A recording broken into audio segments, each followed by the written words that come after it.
All right, should be straight. Let me make sure it's going on Facebook.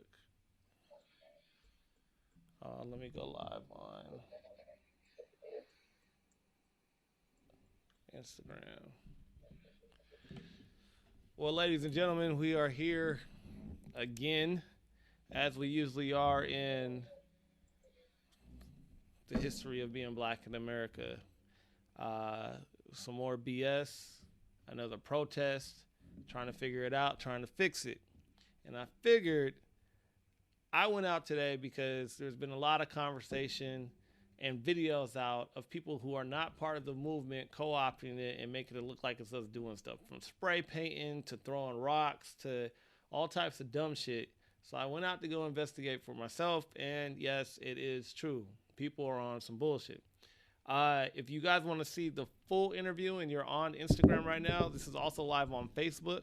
I have a Facebook room, so if you want to say something or whatever, you can see it streaming or you can hop in the room. So without further ado, though, I got two of my brothers in here, Vic Jones and young I just messed it up, Metropolis Jones. Y'all might be related now that I think about it. Well, no, that's just your nickname. But anyways, my guys Matt and Vic. So I'm gonna pull them in real quick.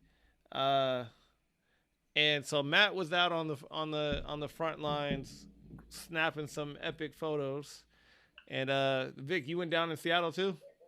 Yeah, I did. So was Seattle? I was telling people like the one thing I think I've been frustrated about is I feel like we have an egregious, for lack of a better term, lack of history, and I'm saying it blatantly, but I feel like the same tactics are being used over and over and over, and we keep falling for them. And I think there needs to be a way where we kind of come up with some rules that comes to us and how we protect ourselves when it comes to these protests. Like I saw far too many black women out there by themselves, or was groups of others black women, or them posting being like, "We were kind of cornered, and then a couple white people helped secure us." And I'm like, we got to be more organized, even amongst ourselves, in doing that. And then there's definitely, we keep talking about these agitators like it's something new. It ain't been nothing new. So people tagging windows and throwing bricks, it's not us. And I'm seeing it in Seattle, in Minneapolis, in New York. It ain't us. Well, not always. There's some of us that we've been caught looting, but for the most part, even today, and I got the video to show it. It it wasn't us. It was rocks. It wasn't us throwing the water bottles, but we still getting hit with the rubber bullets. So what was it? What was it like in Seattle? So in Seattle, it was very peaceful. Just to be honest, the burnt up cars and stuff like that. That was like there were some white people that were doing that, and I don't know who they were, but they were just doing as much as they could. They were throwing fireworks here and there, like M80s every now and then, and all this other madness. But in reality, they weren't a part of the actual group. They were Mm-hmm. like 2, 3 blocks away, messing with the cops and trying to blow up cop cars and stuff like that. And that was just like some other stuff. But in the actual area where people were trying to make change, it was very peaceful. Everybody was calm, cool. We had a rally, did a march. The march ended up at the SPD headquarters. They had, some of the councilmen come out and have a talk and everything else like that. So like it was super organized and super calm with the actual people that were there for the correct reasons. Yeah. Um, other than that, I mean, like other than that, it was great. I mean, people got up there and talked and had some great ideas and put out there where we could go to, actually affect change. So, I mean, all in all, I thought it was a good thing, and everything that was shown on TV just wasn't real. It wasn't a reality. It was just a few outliers that were doing all that madness, and people that stayed late were the ones that were, trying to bust into to businesses and things like that. Yeah. Actually, somebody brought it up that quite possibly, since it's been this whole COVID thing and nobody's really been going into these stores, that they might have hired some people to actually, agitate and kick in these stores. Because I mean, they Oh haven't had a yeah, business in like over 3 months now. So and get that insurance money. exactly. So because they were just kicking in doors and nobody was really stealing stuff. Like the one dude kicked in the door at North Face, pulled out all these coats and threw them on the ground. Like Dang. that doesn't make sense. Yeah, LA. Like I was down by the Grove, and there was peaceful protesters at the front line. The cold part about it was they announced the 8 p.m. curfew after people are already out, right? Oh yeah, they did the So same to us. yeah, so It was then a 5 p.m. for us. yeah, everybody gets hit with the Amber Alert and all that, and it's like, oh, you got to be in the house, and you're just like, wait a second, like, how are people supposed to know? But I have it on video. There's peaceful protesters. Then the cops, for some reason, they start throwing the smoke bombs that trying to dissipate the crowd, and it was people along the side. But the cops started marching up the street. And when one black person runs, we all run. But there's also a bunch of cars on that street and people out with signs and stuff. So I dart to the right, and there's like a couple Mexican kids throwing water bottles at the cops. Next thing you know, they're on the right, or the cops are going straight, but they're just turning and they're just aiming at anybody. They're just shooting. There was no target at all. They just were firing. I don't care if you want to call them warning shots, whatever, but one literally went past my head like this. I was just like, come on, man. We weren't even I think they was doing too much to call out the full police force. So I can only imagine what's going on in Michigan. I mean, not Michigan, in where they at? Minnesota. What's the Well, I'm pretty sure like after the riots in Minnesota that they were just gonna come out full force everywhere that there was gonna be a protest. yeah, Just because of the fact that that happened there, and they're thinking it's gonna be everybody everywhere doing the same exact thing. yeah. I'm gonna show everybody. Oh, go ahead. I think there was an idea that in different cities there was going to be different temperaments. I mean, it's going down in Kansas City, it's going down in Florida. So I think everybody was like, well, since this isn't really where it's happening, people are just going to show up with their signs. But I think the idea, the concept, goes beyond like the murder and retribution of George Floyd. It's really like that was the tipping point. That was the straw that broke the camel's back. Like, how many murders will the police get away with? How many times are you going to stand full body weight on somebody's neck and then get the coroner to say that he had underlying health conditions, he had hypertension, he had diabetes? That man did not have a heart attack the moment you put your knee on his neck. Right. So it's like the system completely just disregarding the rules that they put in place for the community to get away with the things that they're doing. I think this was just the tipping point. And then in every city, people using this as an opportunity to express their outrage. And yeah, most of the protests are starting off peaceful, but I think, besides the outliers, besides you have the white anarchists who are out here waiting for an opportunity to burn something down, to break a window, to spray Black Lives Matters on something and then get away with it, because when you put that tag on something, the police aren't looking at anybody else. Yeah. I got a couple of shots of this ATM on Third, and it's like the glass of the ATM is busted, the door to the Chase Bank is busted, Black Lives Matter spray painted all over that thing, and I was like, I could almost bet you money that white kids did this. Yeah. Because white people ain't busting up no ATM, and we know the money don't come out like that. No. Breaking the screen don't make the money come out. So we're not making stupid decisions, but the type of people who just want to break things to break things. If you really pay attention, what group of people just like breaking things? Right. What group of people riot when the Lakers win? Riot when their favorite college football team, wins a championship? Like, there's a mentality that gets mixed in with the people who are actually protesting an actual atrocity, people who are tired of dealing with the same excuses. Like, I had a conversation with a cop there, and he was like, we're hurting like everybody else, and we're, we feel the pain that everybody else feels. I'm like, you feel the pain that you're causing to victims? Because it doesn't feel like you do, because I just caught you on your phone texting and giggling. Right. What do you expect? At a certain point, we've marched, we've protested peacefully, we even tried kneeling, we wore T-shirts, we spoke to politicians, we spoke to religious leaders, we spoke to presidents, and what did that get us? A president that said "fuck you," religious leaders that said "turn the other cheek," Yep. politicians that say "just vote me in and I'll make change next year," and NFL and NBA being like, "If you monkeys don't dance, we are not cutting you any more checks." Right. So essentially, at a certain point, stuff's gonna get burned down.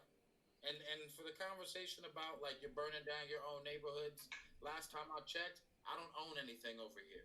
Last time I checked, the Koreans run that grocery store on the corner. Last time I checked, I don't own the Target. The black people that work in this community don't own anything in this community. We don't own anything. This isn't Seneca Village. This isn't Black Wall Street. This isn't Tulsa. We don't own anything. So if stuff gets messed up around here, we're renting it. We've been renting a space in America for like 400 years. We don't own a damn thing because you never let us own it. So if Beverly got to get burned down, then Beverly's getting burned down. Like at a certain point, when you push people to a breaking point, we've run out of cheeks to turn. We've run out of excuses. You can pull out as many black, pundits on Fox News to be like, you people are just destroying your own communities. You don't even live near us. You don't even date us. You don't marry us. You don't have kids with us. We're not communicating with you. We are tired of being murdered. We are tired of being attacked. We're tired of being shot at. We're tired of being harassed. And we're tired of utilizing and trying to stand behind the laws that you created, and then you use those laws to murder us. Yep. We're tired. So now that we're done being tired, these are the consequences. I bet you now you'll want us to kneel. I bet you now you'll want us to march peacefully. I bet you now you'll want us to send Steve Harvey to the White House. But we're beyond that point now. Check your history books. America only speaks one language, gun talk. It's been happening since the origin of this country, and it's not going to stop anytime soon. So they start really communicating with us like we're human beings and stop treating us like we're things to discard. We're people that are less than human. You can murder us, and we're just going to get over it, and you use your laws to get away with it. You knew this was coming. You knew one day we were going to come to this point. You just mad that you're here now. Yep. Now you got to deal with it. Yep. I think like that's my 60 cents. Bro, like it. So my. But that was a whole dollar. It wasn't 60 cents. Hey, what up, Malik? Definitely a whole dollar. What's going on with it, man? What up? What I up? just had to get my soundbite for CNN. That's it. Right. Or even his CNN left. I'm pretty sure we done burn all those down too. Hilarious. Were you out there today too or not? Who, me? Yeah. No, I didn't make it out there. I had the baby girl with me. I went for that subjective to all that shit that's going on. Right. Well, who got the sirens by the house right now? I was just saying. I was just speaking downtown. Oh. Yeah, y'all. I just came back in the house. Dang. Hold on, you turn this shit around? Yeah. Hold on. So y'all can see this right now. Shit. I can't even get out there. Oh, they got the streets cleared out, huh? Oh no, they ain't clear. That's just one part of the street. Like real talk. They are still out here. They out here shooting on site. Like real spit. They shooting on site. They not asking no questions. Yeah. They got. Matter of fact, I was just trying to move my car so my shit don't get fucked up tonight. I'm looking at the corner. It was a shitload of cops on the corner. They got the shotguns pointed up in the buildings. The people throwing stuff out of buildings. Around and look. No. Man, like I'm like, They y'all throwing just stuff trying to out of look. I'm trying buildings. to get back in the fucking house. they had the They not playing out here, dog. they had the green shotguns, like the rubber bullet ones or the real ones. No, they had both. Dang. They had both. I saw the green shotgun, but I know the difference. Yeah. I'm gonna show everybody. Let me find this video of how they rolled up where I was at. Let me see where the video's at. This was like, I felt like I was in I felt like I was playing Call of Duty or something. Man. Like the way that they was rolling. And then I had asked the cop, I was like, yo, like, how do I get to my car? Like, if y'all blocking everything off or whatever, I'm trying to get to my car. The dude told me to take a Uber. Like, Uber could get in there. All right. Those are the only ones who were able to get around. Yeah, I'm about to put it in right now so people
Hey. Hey, how do I get out of here if my car's parked?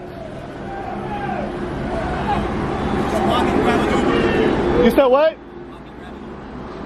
Walk to it? I'm sorry, I didn't hear you. Catch an Uber. Catch an Uber? Yeah. Are they going to be able to get into here? Not much longer. Okay, what if I just sit in my car? All right.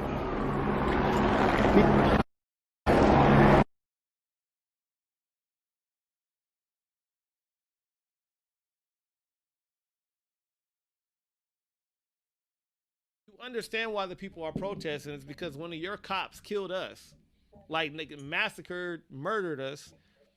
And it just baffles me. It honestly does. Because when you look at, you know, I don't get bent out of shape. I get tired of being like, oh, well, they didn't do that to the KKK. Yeah, I mean, to the dudes, the militia dudes and all that shit, because we know the game's already not fair. But it would actually be much smarter just to march with the people. Instead, here's the thing, you can't be an authority and be a sympathizer at the same time. But somebody posted this meme. The reason why the cops don't shut down KKK rallies is the same reason you ain't never gonna see Hannah Montana and Miley Cyrus in the same place at the same time. That's true. Yeah.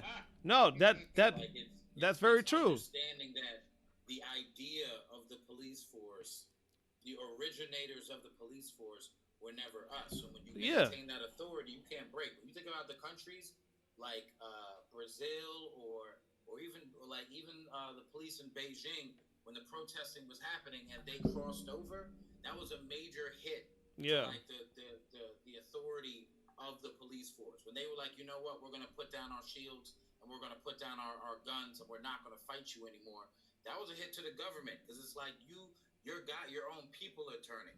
You're losing it. So they can't. America's not letting that happen. Yeah. Regardless of whether black cops and Mexican cops and Asian cops sympathize with what's going on, they're not going to cross over. They're going to do their jobs to the degree, and that's kind of where you realize where the crossroad is. Yeah. You have people that are black, and you have cops. Yeah. And then you have black cops. Yeah. And it's like to a degree we've kind of leveraged a system where black men and black women have to take these jobs. You need this job in order to put food on your own table.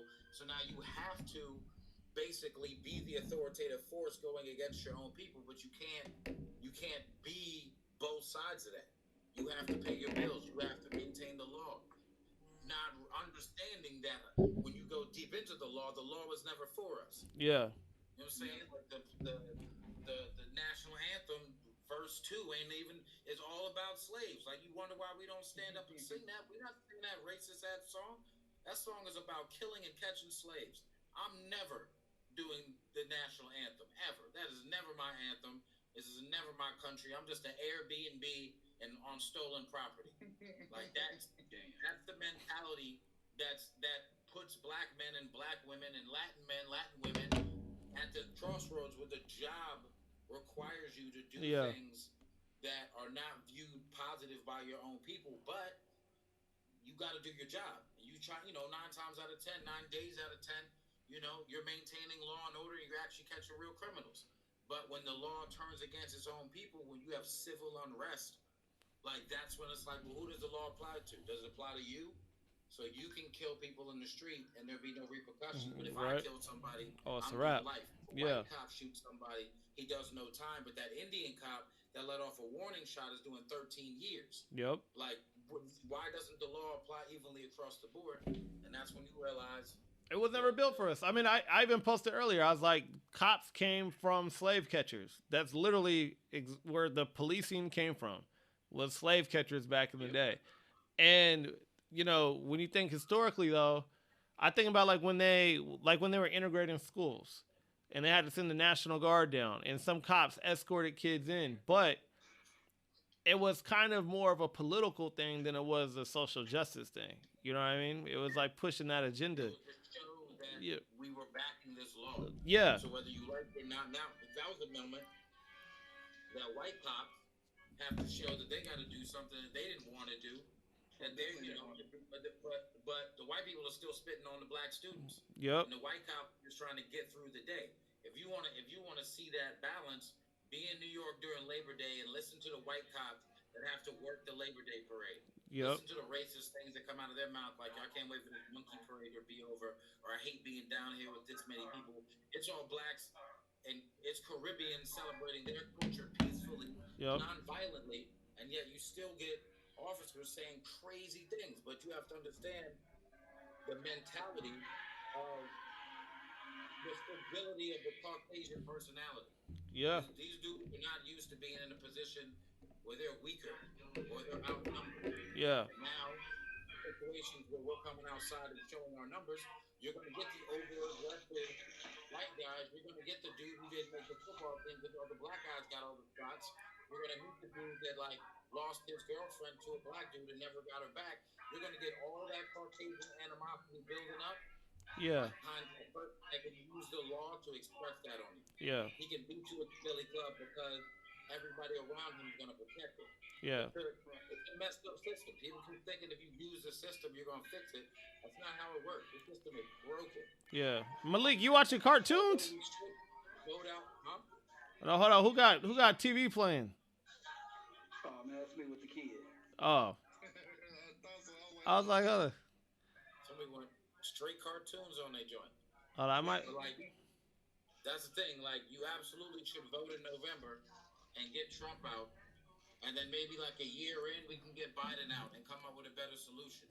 But as of right now, we're dealing with poison and poison light. Yeah. And you should just go ahead and take that poison light, get Trump out of there because he's trying to blow up the world and shoot rockets into space and create an alien space force. This dude is a child.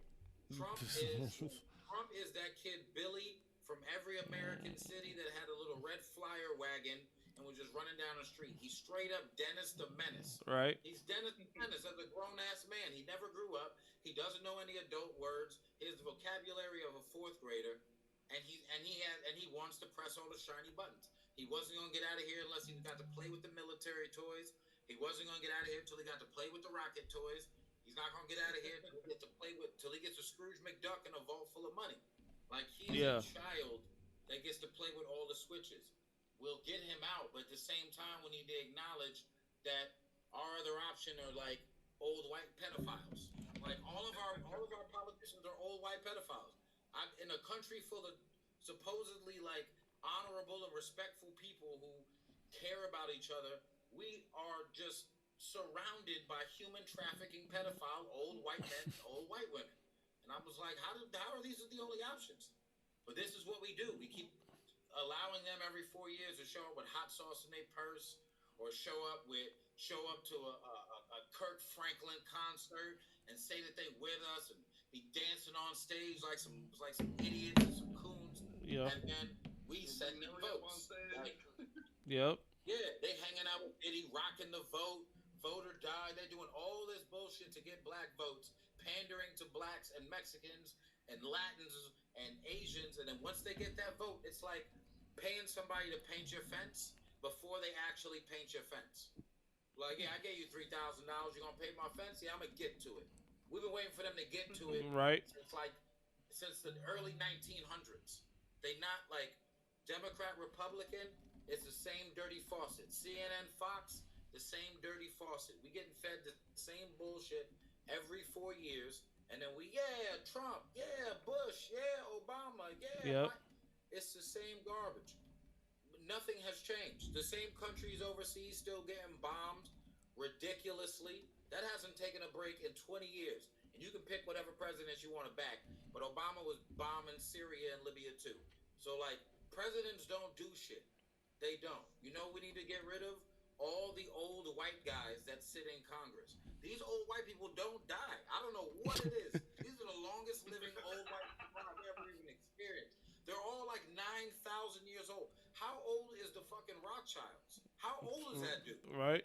That dude's got 4 or 5 heart transplants. Yeah. 4 or 5 lung like, how are you still here?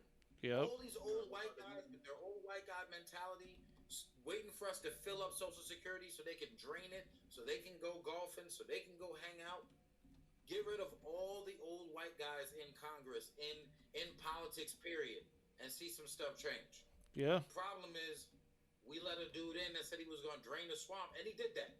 He absolutely drained the swamp. But what you're not paying attention to in that phrase is draining the swamp means there's no more water. Which you can see every monster that's rolling around in the dirt down there. He didn't say he was going to get rid of the alligators and everything down there was going to kill you.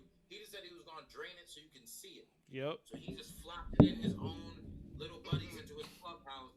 The dude tried to get Vince McMahon into politics. WWE Vince McMahon. True. That's what you have to understand. Like, this is how much of a Mickey Mouse political system we live in. Yeah. And we believe this is the thing that works. And this is democracy we should be waiting for. This is trash, yo. Look around the world. Everybody else during quarantine is operating at optimum levels. They've gotten their numbers down to single digits. Yep. People are paying attention, staying inside. They respect their governments because their governments will either like make them disappear in the middle of the night, or they actually give them the things they need, like America's hat called Canada. They're getting $2,000 a month. I know. That's Yeah. crazy. You know what I'm saying? And we're not getting nothing. We got 1,200 one time. One time. And Trump just shut down the student loan forgiveness. He just killed that. He's fighting for us to make sure we don't get another stimulus check. Remember when they said they weren't going to give us reparations because there was no money? Yep. And then they found like $2.3 trillion for COVID-19? Yep. What sofa cushion you flip and find that? But we don't deserve no money. Yep. Right? We don't deserve none. So I saw a post that said it, and I agree with it. I'm like, look, black people absolutely have all the right in the world to burn down a country that they built for free. We don't own nothing. I don't own nothing. I rent stuff. That's true. So if I feel like some stuff in the neighborhood that don't respect me anyway, in grocery stores where I'm getting followed around anyway, with the loss protection services is following me around Best Buy, cool. Here's my retaliation for always feeling like you treat me less than human. This is what you get. People don't like it, but I mean, we've already checked all the Martin Luther King boxes. We've checked. When people are trying to quote Martin Luther King and feel like he would never allow this, y'all killed him. Yeah. You can't quote MLK when y'all shot MLK. Well, they put up MLK for a reason, though. They put up MLK for a reason because they put up Malcolm that everybody be with a gun right now. Yeah. As they should be. You in a country that gives you the right to own a weapon. You build one up. Makes more sense to put up the one that's peaceful and non-violent, because if you put up Malcolm, then the whole city. Exactly. Everybody gonna have a gun, and we're gonna all be right there in the front steps, like we need our civil rights. Well, that's the reason. Researched around history, paid attention to how the Black Panther Party used to move through cities. Oh yeah, it was. You couldn't come kill us because you had to shoot through us, and we had more guns. We had more tactics. But the problem is, nobody pays attention to history. This Generation Z, they don't care. They want to riot and then do the dab on top of a car. You know what I'm saying? Like they want to play. That's true. Activists. Yeah. They want to be social activists. They want to do it from their couch. Yeah. They want to do it from the streets. The thing that was bullshit is like I saw a lot of the videos and pictures and messagings from the march earlier, right? When it was mostly black people. And it was peaceful, it was cool, it was chill. And then as we slowly dissipate, because, it started at 12, we're not going to be out there all night. The next thing you know, that's when the nonsense takes over. The running around, like there literally was a dude walked past me and he was like Brownski, he's probably Mexican or something, he had a mask on, he had like a V for Vendetta painted mask, a backpack, gloves on, and two big ass boulder rocks. And he literally was walking towards the cops. And it looked like, I've seen people throwing stuff over the peaceful protesters onto the cops, and they're putting a lot of people going to get fucked up because of that shit. Yeah. And like it was doing the most. Like that's part of it. That's like I said, it's never going to be as simple as like we get upset, we march. There's always going to be a layer to it. Whether it's cops destroying things to incite rioters, if there's crazy white people out there inciting riots, breaking things, spraying Black Lives Matters on things that they break. Like, Yeah. there's always going to be a deeper layer. It's never going to be as simple as black and white, this versus that. America's entirely too complicated for that.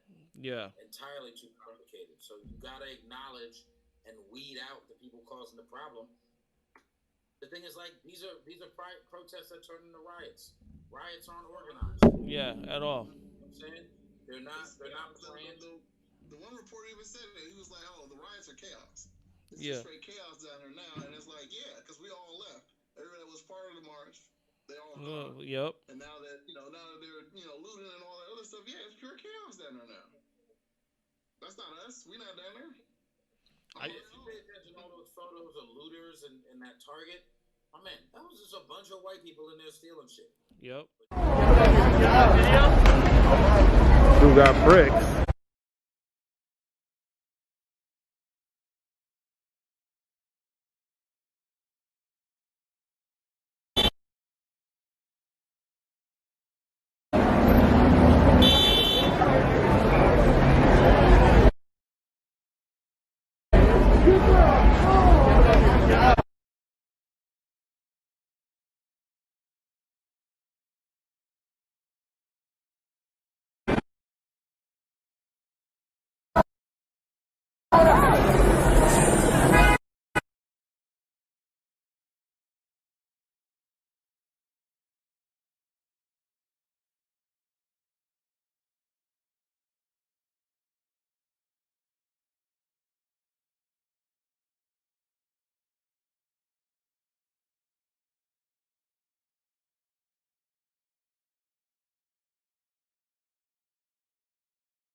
Thing that didn't actually happen. It was actually these people and those people like, nah, that's not what photos I see.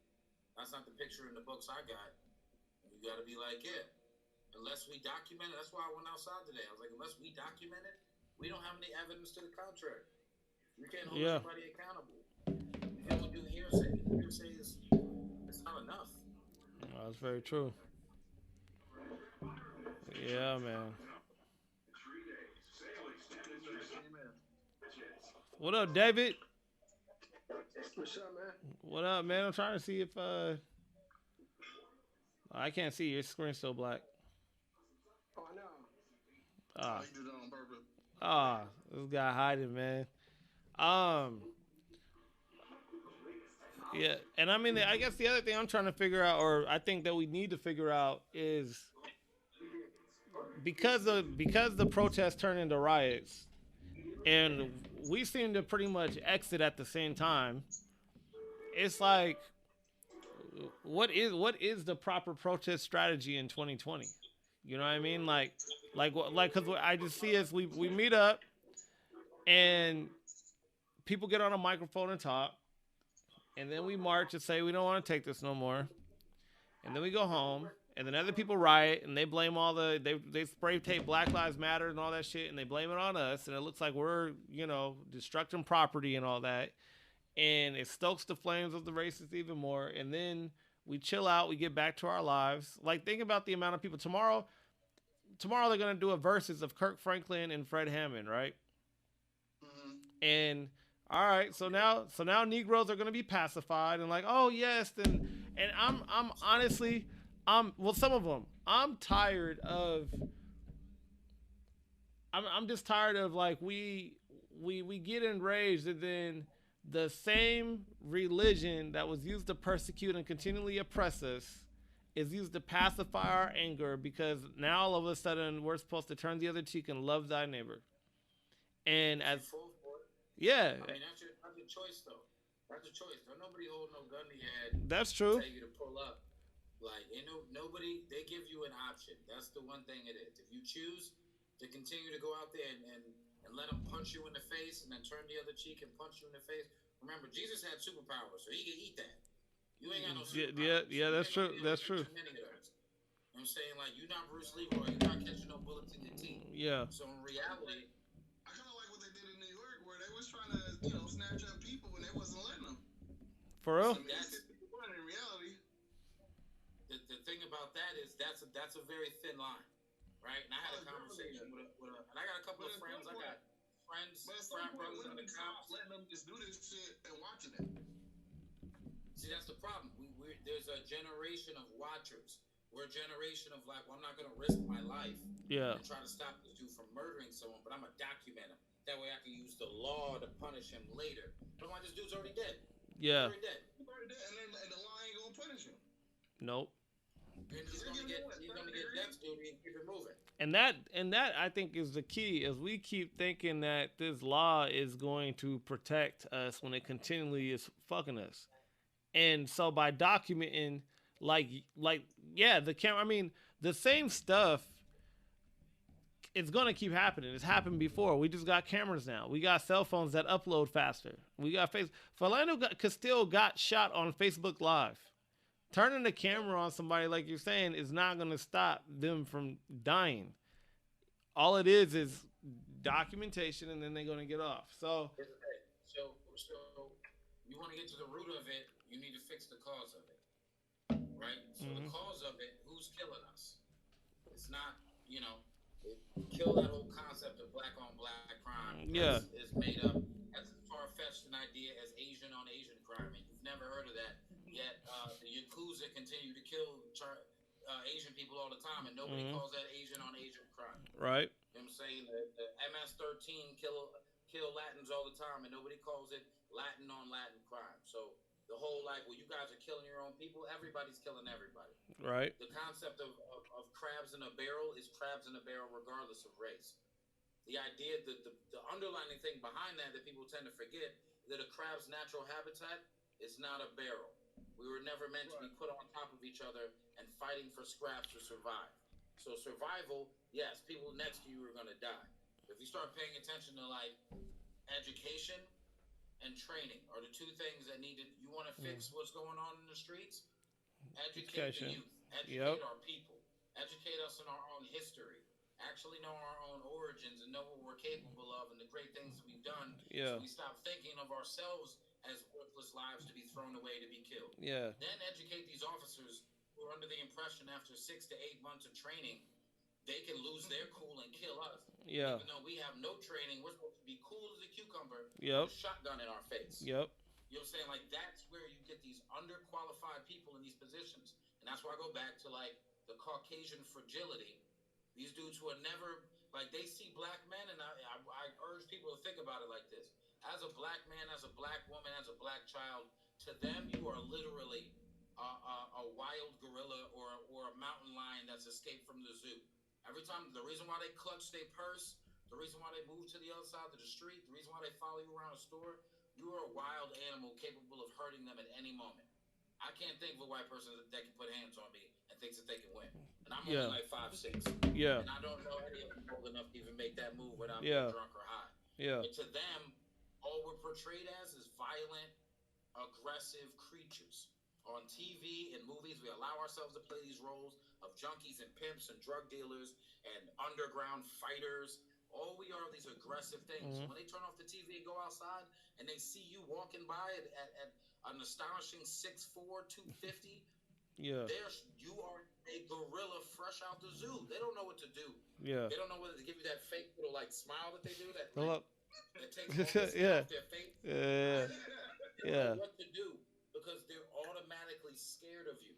And if you realize that there's a natural fear, that's why the Amy Coopers in Central Park are screaming to the NYPD, there's a black man threatening me. Now, why would that detail be relevant? Yep.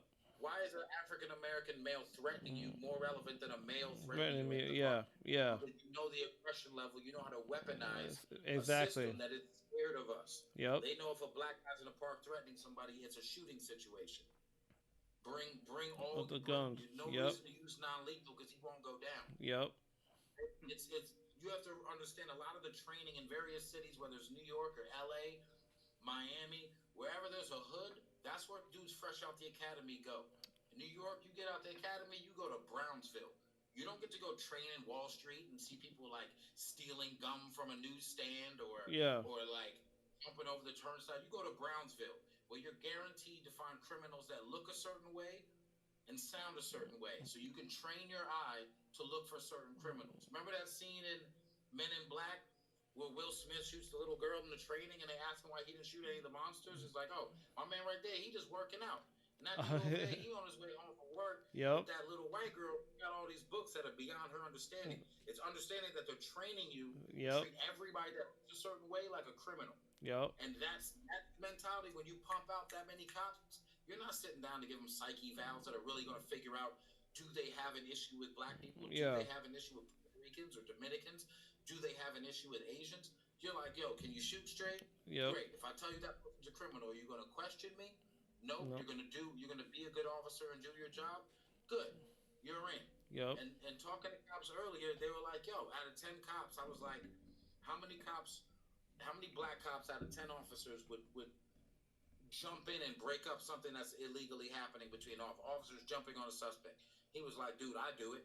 And that's why cops don't like me. I do it all the time. I break that shit up every single time I see them do that. Yeah. And I was like, how many officers out of 10? He was like, maybe 3 of them. 3 out of 10 officers would go out there and put their badge on the line to protect a human life being assaulted by cops. And I was like, let me ask another question. How many of those guys get level up in rank? How many of those guys become lieutenants and sergeants? Maybe one dude out of the 10, not out of the 3, out of the 10. Because that dude's willing to kiss ass. He's willing to, like, one of my brothers is a cop. He told me a story about on a hot summer day, these cops are riding around with nothing better to do, and he's a rookie, and they tried to force him out of the car to arrest a little girl selling water on the corner. And I was like, why are you, it's a hot day. Why would you arrest a little girl? Like, that's illegal. She shouldn't do that. Cuff her. And he's like, I'm not doing that. What? I'm not doing that. I've bought enough water off those kids. You've bought water off those kids. Why would we arrest them today? And he was like, you arrest them, I'm writing you up. He's like, write me up. And I want you to make sure you note down why you're writing me up. Yeah. You want me to arrest a child. And you want me to do it, the black officer, while the white officers are in the van ordering you to make that decision. Right. Like, that's what we want to see, that's the cycle of power. They will use you against your own people, and the ones that choose to fight back are legitimately good cops. My pops is a cop. He retired. He told me all the stories about when they try to manipulate him to do things. He would be like, no, I'm not doing that. You do it. You want that girl so bad, throw cuffs on her. Yeah. Y'all see this crime and want it to be taken care of, make that move. So there are good black cops out there. The problem is there's not enough. Yeah. And then the system that doesn't promote them or give them opportunities or punishes them for stopping other officers from committing crime, you're in a broken system trying to fix it with the same system. Yeah. It's not going to work. You know what I'm saying? And that's where we're at. That's the catch-22 between protesters and cops. You got good protesters, you got bad protesters. You got good cops, you got bad cops, and we're all clashing. And while we're all fighting each other and fighting eternally, we're not paying attention to the real hand that's causing all these problems. Yeah. You want to fix all this? Go talk to the orange tangerine dude in the White House. He's the one that he can control any police station he wants to. Yeah. He's the president of the United States, and when he backs a crime, when he supports a crime, you understand, you can't work this system. This machine, the machine isn't broken. Let me correct my statement. The machine isn't broken. It's working exactly how they intended it to. Yep. It's just not working for us. Yeah. This dude said protesters came on MAGA night. I mean, the thing to me is, I'm not surprised by anything anymore, right? And I'm not one to be like, oh, I can't believe he said. I can't believe he said it. Any of that. This shit just gets better and it writes itself. I'm like, MAGA night? What is that? Like, I didn't know it existed, but and it's not even a dog. Yeah, and it's not even a dog and whistle anymore. It's just a straight call to action. He's like, oh, it's MAGA night. All my MAGA people show. Like, it's just, and I think we have to be, like Matt was saying, we have to educate ourselves across the board with our history and literacy and finances, because they're going to just keep pulling the same tricks. A system has a system of checks and balances, a standard mode of operation that they keep doing. And until we learn that it's the same thing and we disrupt it in the right way, it's gonna keep happening. And so, like, even this March, unfortunately, we're gonna be here again. And the thing is like, you got to think about. So I've heard more on the news about, well, first of all, the protesting more than I heard about the murder, which is what they want. All they talk about is the protest. Yeah.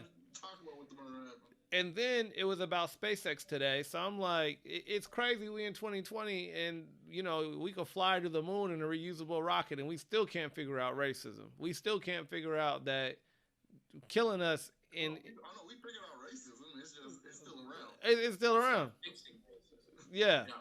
Not fixing it. So There you go.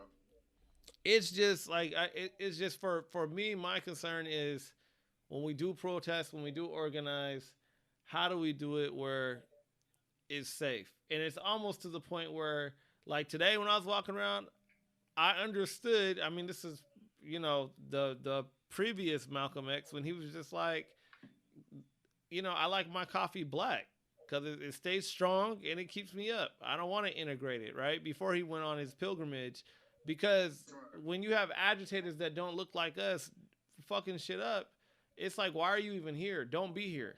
We don't need you here. And at the same time, we appreciate you here, but because it's not all of y'all. But you saw what? I'll put it like this. You want that clarity, right? If you want your whatever title they're giving themselves, allies or whatever his title. I feel like this. Before black people can move forward, we need to unify. Yeah. And by unifying, you can't be in here. Yeah. If you understand and you stand for us, and you want to protect us, and you're down with us, then you will step out of the line and allow us to go into a room with just us and let us handle our business before we come back and have any conversation with you. Yeah. Everybody that keeps trying to bring in, and I respect people that have white counterparts, not spouses and all that. Yeah. That's fine. But black people can't move forward if we keep having exceptions to the rule. Yep. We need to sit down and have a conversation and unify and speak as a black voice. And then as a black voice, we can make decisions. Yeah. But when it's like, oh, well, my girl, she's down. Or like my white boyfriend, he's down. He's an ally. I support the Karens against racism. Yeah. All that is cute. Yeah. All that's cute, but that's not how we're gonna move forward. Yeah, because they have a choice to be down or to step away at any point in the day. And the thing is like we step out the door, that's what you're dealing with. It's not anything you can hide. It's not anything I would ever want to hide being black.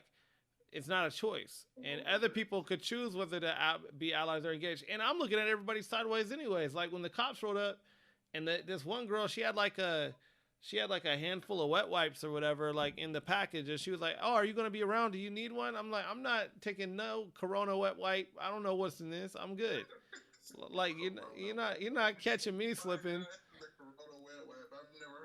But you're not catching me slipping. And I think even with these conversations, like you're saying, amongst ourselves, even amongst our own small groups, it's like when there's a march, like go with people and make sure you stay in your small group, and your small group needs to have its own tactics. If we get separated, this is what we're meeting at. If this is what happens, this is what we're doing. This is where we're going here.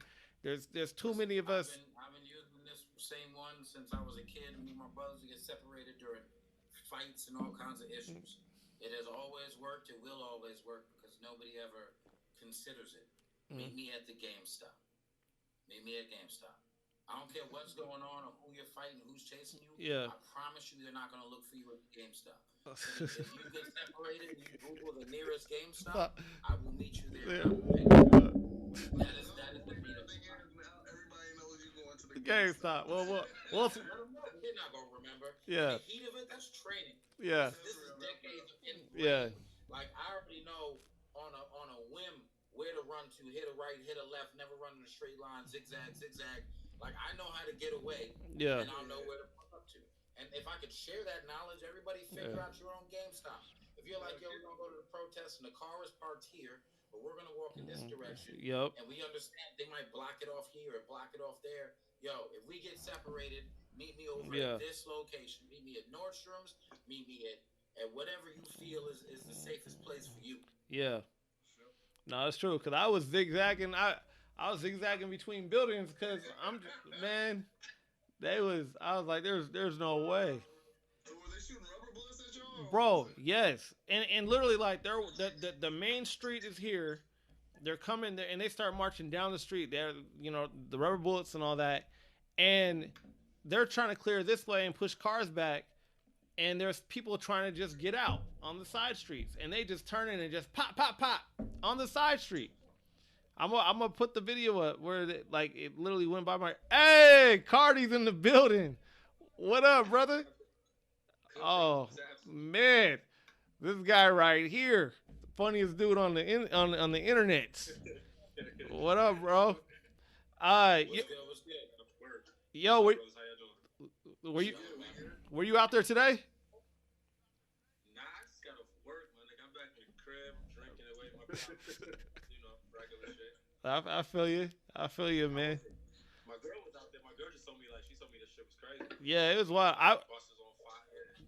Yeah, I went towards the end because I'm kind of over marching and thinking that's gonna do anything too. So Never really been. yeah. But I was like, I was telling them I kept seeing all the agitators. Same with Matt, the people in different cities, and they were like, yo, white people is really doing this stuff. So I was like, man, let me go document this and see what it's really like. So I figured out where to park because I was following the news and where the cops were going off the news while I was driving, and then get down there. And it sure enough, I seen one dude they was ready for it. There's spray pans. There's little Mexican dudes throwing water bottles at the cops over the peaceful protesters at them. So they think it's coming from the rest of the group. The one dude was walking around with two boulders, and he had a V for Vendetta gold painted mask on, he was ready, backpack and all that. So it wasn't us. Then they started shooting, rubber bullets into the crowd. I'm just like, man, and it was interesting. But we're just talking about organization because, I seen way too many sisters down there without any brothers with them. You know what I mean? And it's not a good look overall. That, and then us just going around aimlessly and then getting infiltrated by whoever it is, the white supremacists, Antifa, people who just want to loot and steal shit. We got to get organized if we actually gonna have some type of movement. So Yeah, that was most of my day, talking to my homies and shit. I was arguing with a couple people. That's normal, social media shit. I've never been an advocate of people protesting. yeah, Because you can't say no justice, no peace at a peaceful protesting. At a peaceful protesting and don't actually do something not peaceful. yeah, It doesn't land the same way. But I've been just researching what the financial component of this whole thing is. So we just came off the whole COVID shit. And yeah, everybody was broke, and I was looking at departments that got defunded and how many police departments around the country were downsizing. And my homies is cops, so I know how important overtime is and working a parade and working a giddy. yeah, And I don't know, man. I feel like a lot of this shit when I hear about agitators and all that shit, I feel like a lot of it was, it was set up. We know how we respond whenever there's injustice. yeah, So does everyone else. So how do you work that in your favor if you're not on that side? yeah. That's true. So you get agitators, you get agitators and they tear some shit up and everybody else tears some shit up. So now police who haven't been working for 3 months are now working many, many, many, many hours. Yeah. No, that's true. That's true. Who is somebody else said something about the I seen a video. I think it was, I forget what city it was in, but they were walking by and there was stacks of bricks. Atlanta. Yeah. And it was like, where's the construction at? Why are there stacks of bricks here? What's going on? Who the fuck needs the stacks of bricks anywhere? Yeah. Construction or nothing. Yeah. Yeah, so there's a whole lot of setups going on, and I think we definitely have to be, and now we just got to be knowledgeable and more aware, man, and not reactionary. So I literally walked up on a cop. I was at the park, And I asked this cop, I was just like, yo, how do you feel? Like, what's your background? He was Native and Hispanic. And he was just like, well, the thing is your people take it so personal.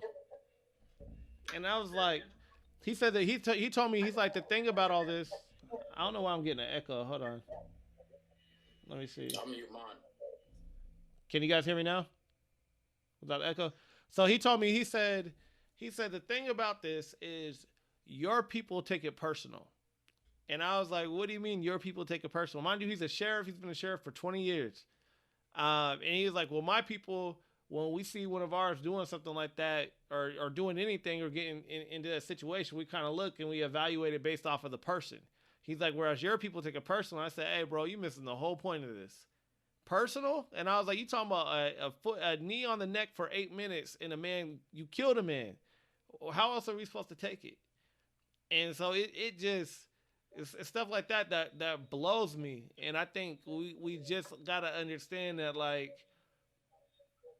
we got to find some new tactics. And if new tactics is fucking shit up, we got to find the right shit to fuck up. At this point. Here's the thing, like that statement is inaccurate. That dude saying that cops don't take it personal. They take it, yeah. And feel how personal cops take it when a cop goes down. Yep. Nobody takes it more personal. Yes or no? Than when cops. A cop gets hurt. The whole world rallies. The fire department rallies. Yep. The problem is, once again, they're not trained properly. They're not properly trained to do this job. They're doing a job like a cashier does at Target, only they're being asked to effectively have people's lives hanging in the balance. And they're making poor choices because they're inaccurate. They're not accurate, properly trained. They're not properly educated. They're constantly getting in arguments with people about the law, and they don't study the law. Yep. They don't know enough about the law to properly enforce it. They just get told these people can't do things, or even when they don't even know, they just use the authority of the badge to say you can't do something. Yep. And then hope that posturing and that aggressiveness forces you to back down. But when you combat them with actual information, then they get even more aggressive. And once again, that's where it comes down to the color of your skin dictates how that conversation continues. Because when white dudes have these, I've seen these examples of them driving when a cop stops them, like, I choose not to answer questions, and the cop lets them go. Black people are not advised to do that. Do not tell this officer you ain't answering no questions. Right. Until after the question about fighting the curb. Like, that's when the difference comes in. The privilege of being a Caucasian in this country allows you to hide behind the law and hide behind the flag. When you're a black man or a Latin man or an Asian man in this country, the laws do not apply to you.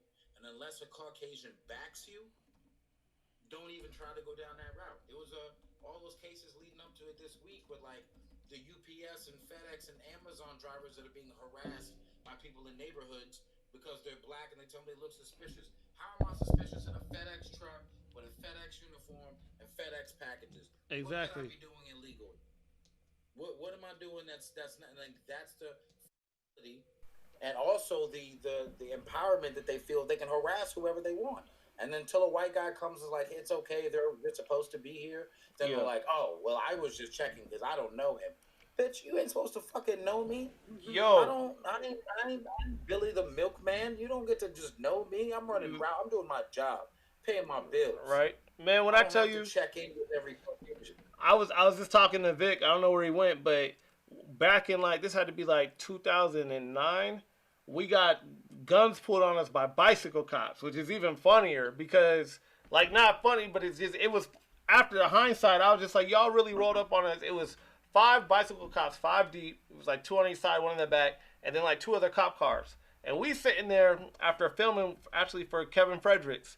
I'm sitting in the car. We're trying to figure out where to go next, right? It's Seattle. It's like 11 p.m., whatever. He just drops his phone. I was like, what's the matter with you? Some girl tell you she's pregnant or something? He's like, nah, gun. I was like, gun? Look. And it was just on us out the window. All jacked up, all mad, like, y'all fit the description, get out the car, whatever. Had us on the bumper of the car. And I'm like, yo, we just got done filming. You could check the trunk. Like, there's whatever. Dude was just going in. It took the 2 white bartenders to come outside to figure out what was going on. And one of the cops rolled over to him on the bike and was like, oh, and they were like, these guys are just inside with us. And they let us go. Now, mind you, let's say we had shot those people and those dudes were our accomplices. They didn't check nothing at all. They had my ID and I was pissed. I was like, because at the time I was on the, I think I was on the higher education board for the state, for the governor. And I was like, yo, check my ID. And I was like, I don't fit the description. I was like, call the governor. And I was talking kind of cash shit, but I'm pissed. Like, but 5 guns for no reason. And it was 2 white dudes that just came out that happened to be bartenders and said we were cool. And that's America.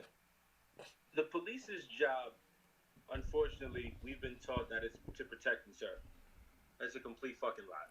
The job is not to protect and serve human beings. The job is to protect and serve property and land. That part. And that's their job. They don't give a fuck about your... That's just the honest truth. They don't care about your rights. I mean, they don't. Yeah. I mean, you could fucking cite off statute after statute or ordinance after ordinance or law after law. You know what I mean? Constitution. It doesn't fucking matter because their job is not there to serve people. Yeah. But what I'm coming to terms with is like I don't want to see another motherfucking march. I don't necessarily like organizations putting frail, unprepared, untrained, non-communicative people in front of the greatest military force we can find. Like, these people are guns, batons, tanks, bullets, rubber bullets, tasers, handcuffs, knives, dogs. Like, they got every fucking thing possible, and you out there with a sign, and I respect you with that sign to the utmost respect. Yeah. Like, I give you everything I have, but I know that you're putting yourself in harm's way. Yeah. And I'm watching people at home in New York, in Atlanta, in Chicago, and in the hospitals, and you getting beat the fuck up, ran over by cars. Yeah. I don't want to see y'all do that no more. Yeah. And if we got to do it because we got to get some steam off, that's cool. But we got to do it in a much more organized way so that there are no instigators. And if they are there, they super stand out. Yeah. You know what I'm saying? Yeah. Like, I think that. So after we fucking march, who the fuck are we gonna bankrupt? That's the reality. Yeah. Like, who are we gonna bankrupt? You know what I'm saying? Yeah. Like, who's gonna wake up the next morning in their massive ranch house and go, fuck. Yep. I'm down. I just lost a lot of money last night. I lost a lot of money last night. And once again, that breaks down to organization amongst the people. If we step into a room and as black people, not people of color, fuck that term. I'm not colored. I'm not part of a Crayola box. None of that. I'm black. Blickety black. I'm Caribbean. I'm black. But as black people come together and we organize and under one voice say, hey, from now on, we're not supporting BP oil or any of its constituents. We're not getting gas from this company.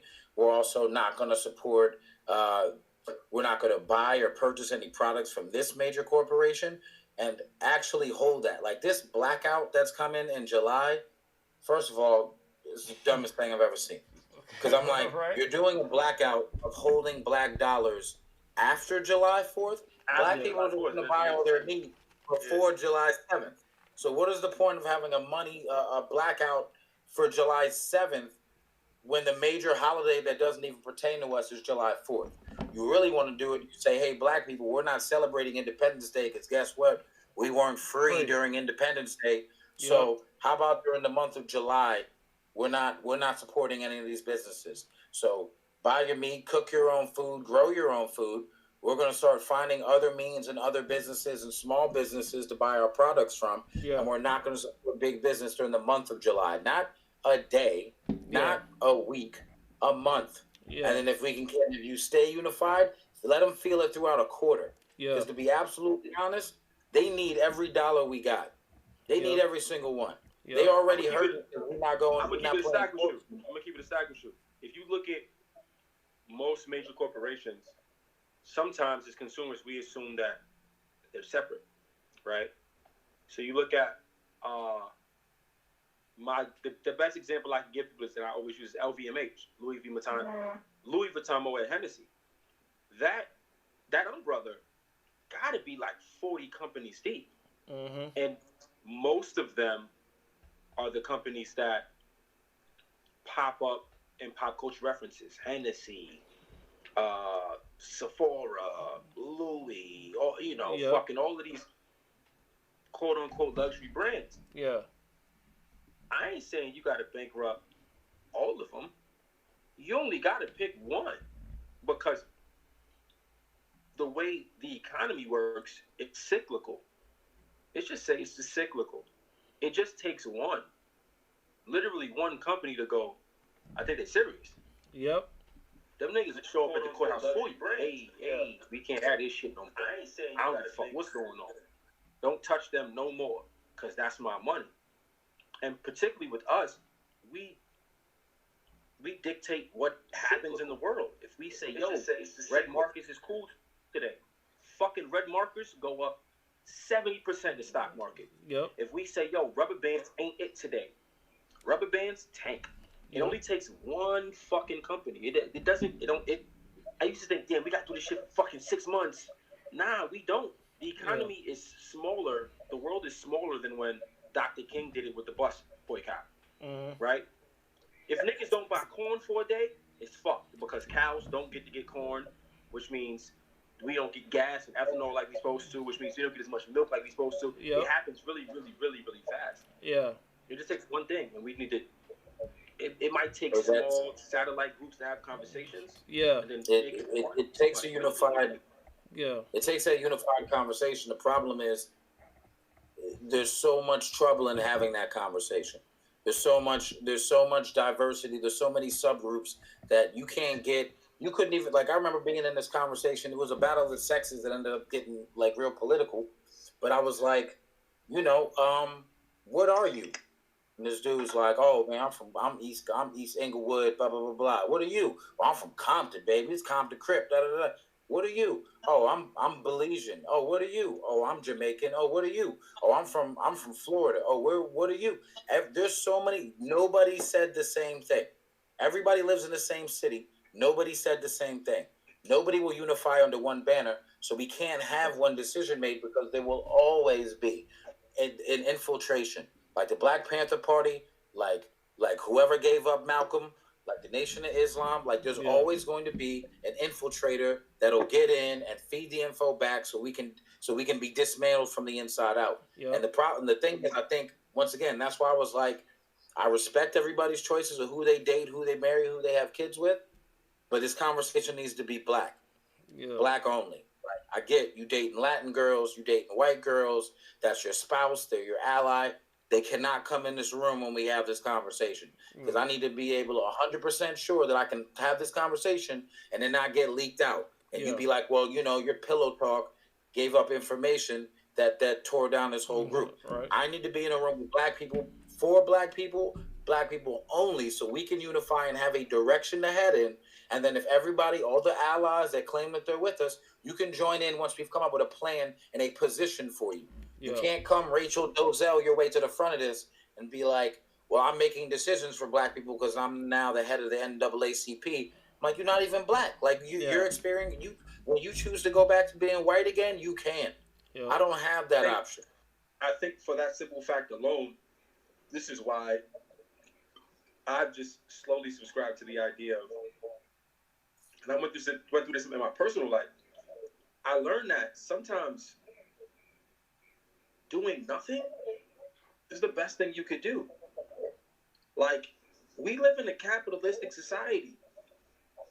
Everybody's motivated by a dollar. There's no such thing as a white dollar or a black dollar or Asian dollar. It's a fucking dollar. Yeah.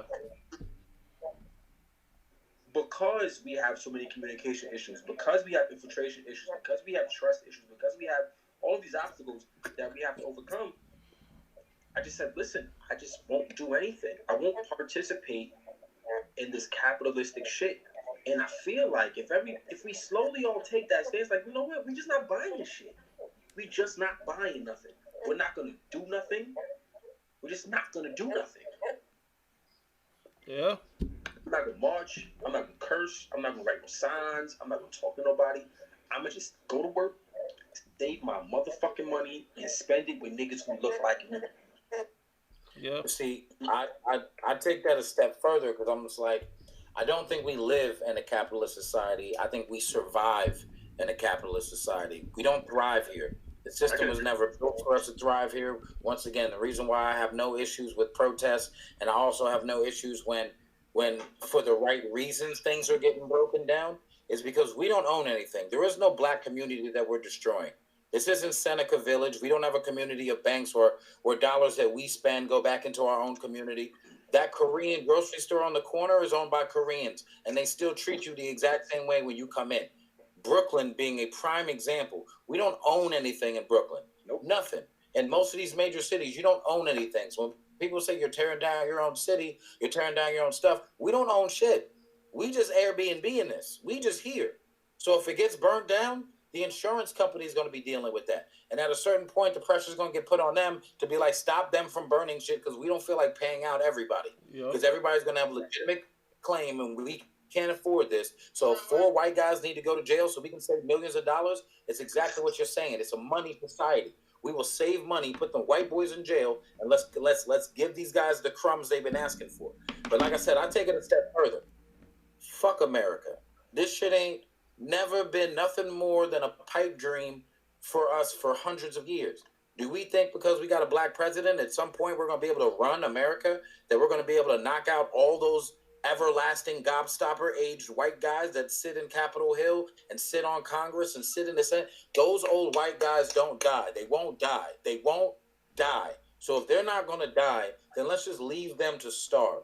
Because this country can't do shit without us.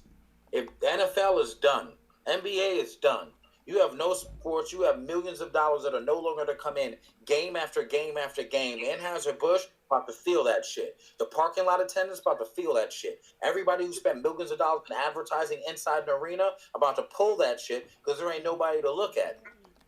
When black people don't participate, this country falls on its knees.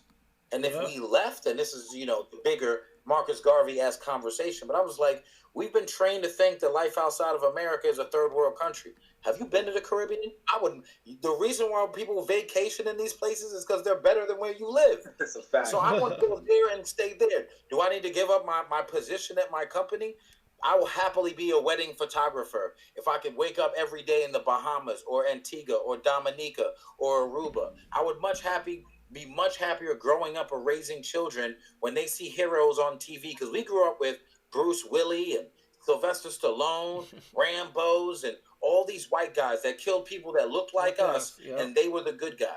I'd much rather grow up in a society where people that look like me were killing people that look like them, and in the movie, we're the good guys. I want to grow up my thought of He-Man is a black guy. My thought of Superman is a black guy. My thought of Batman is a black guy. Like, we don't have heroes that look like us. We grow up believing that we're less than.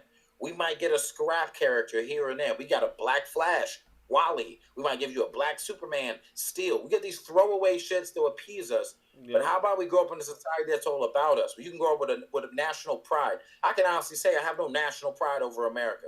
I can't claim or be happy about anything this country has done to people that look like me. Yeah. But if I grew up in a country where people look like me, will I have to deal with corruption? Absolutely.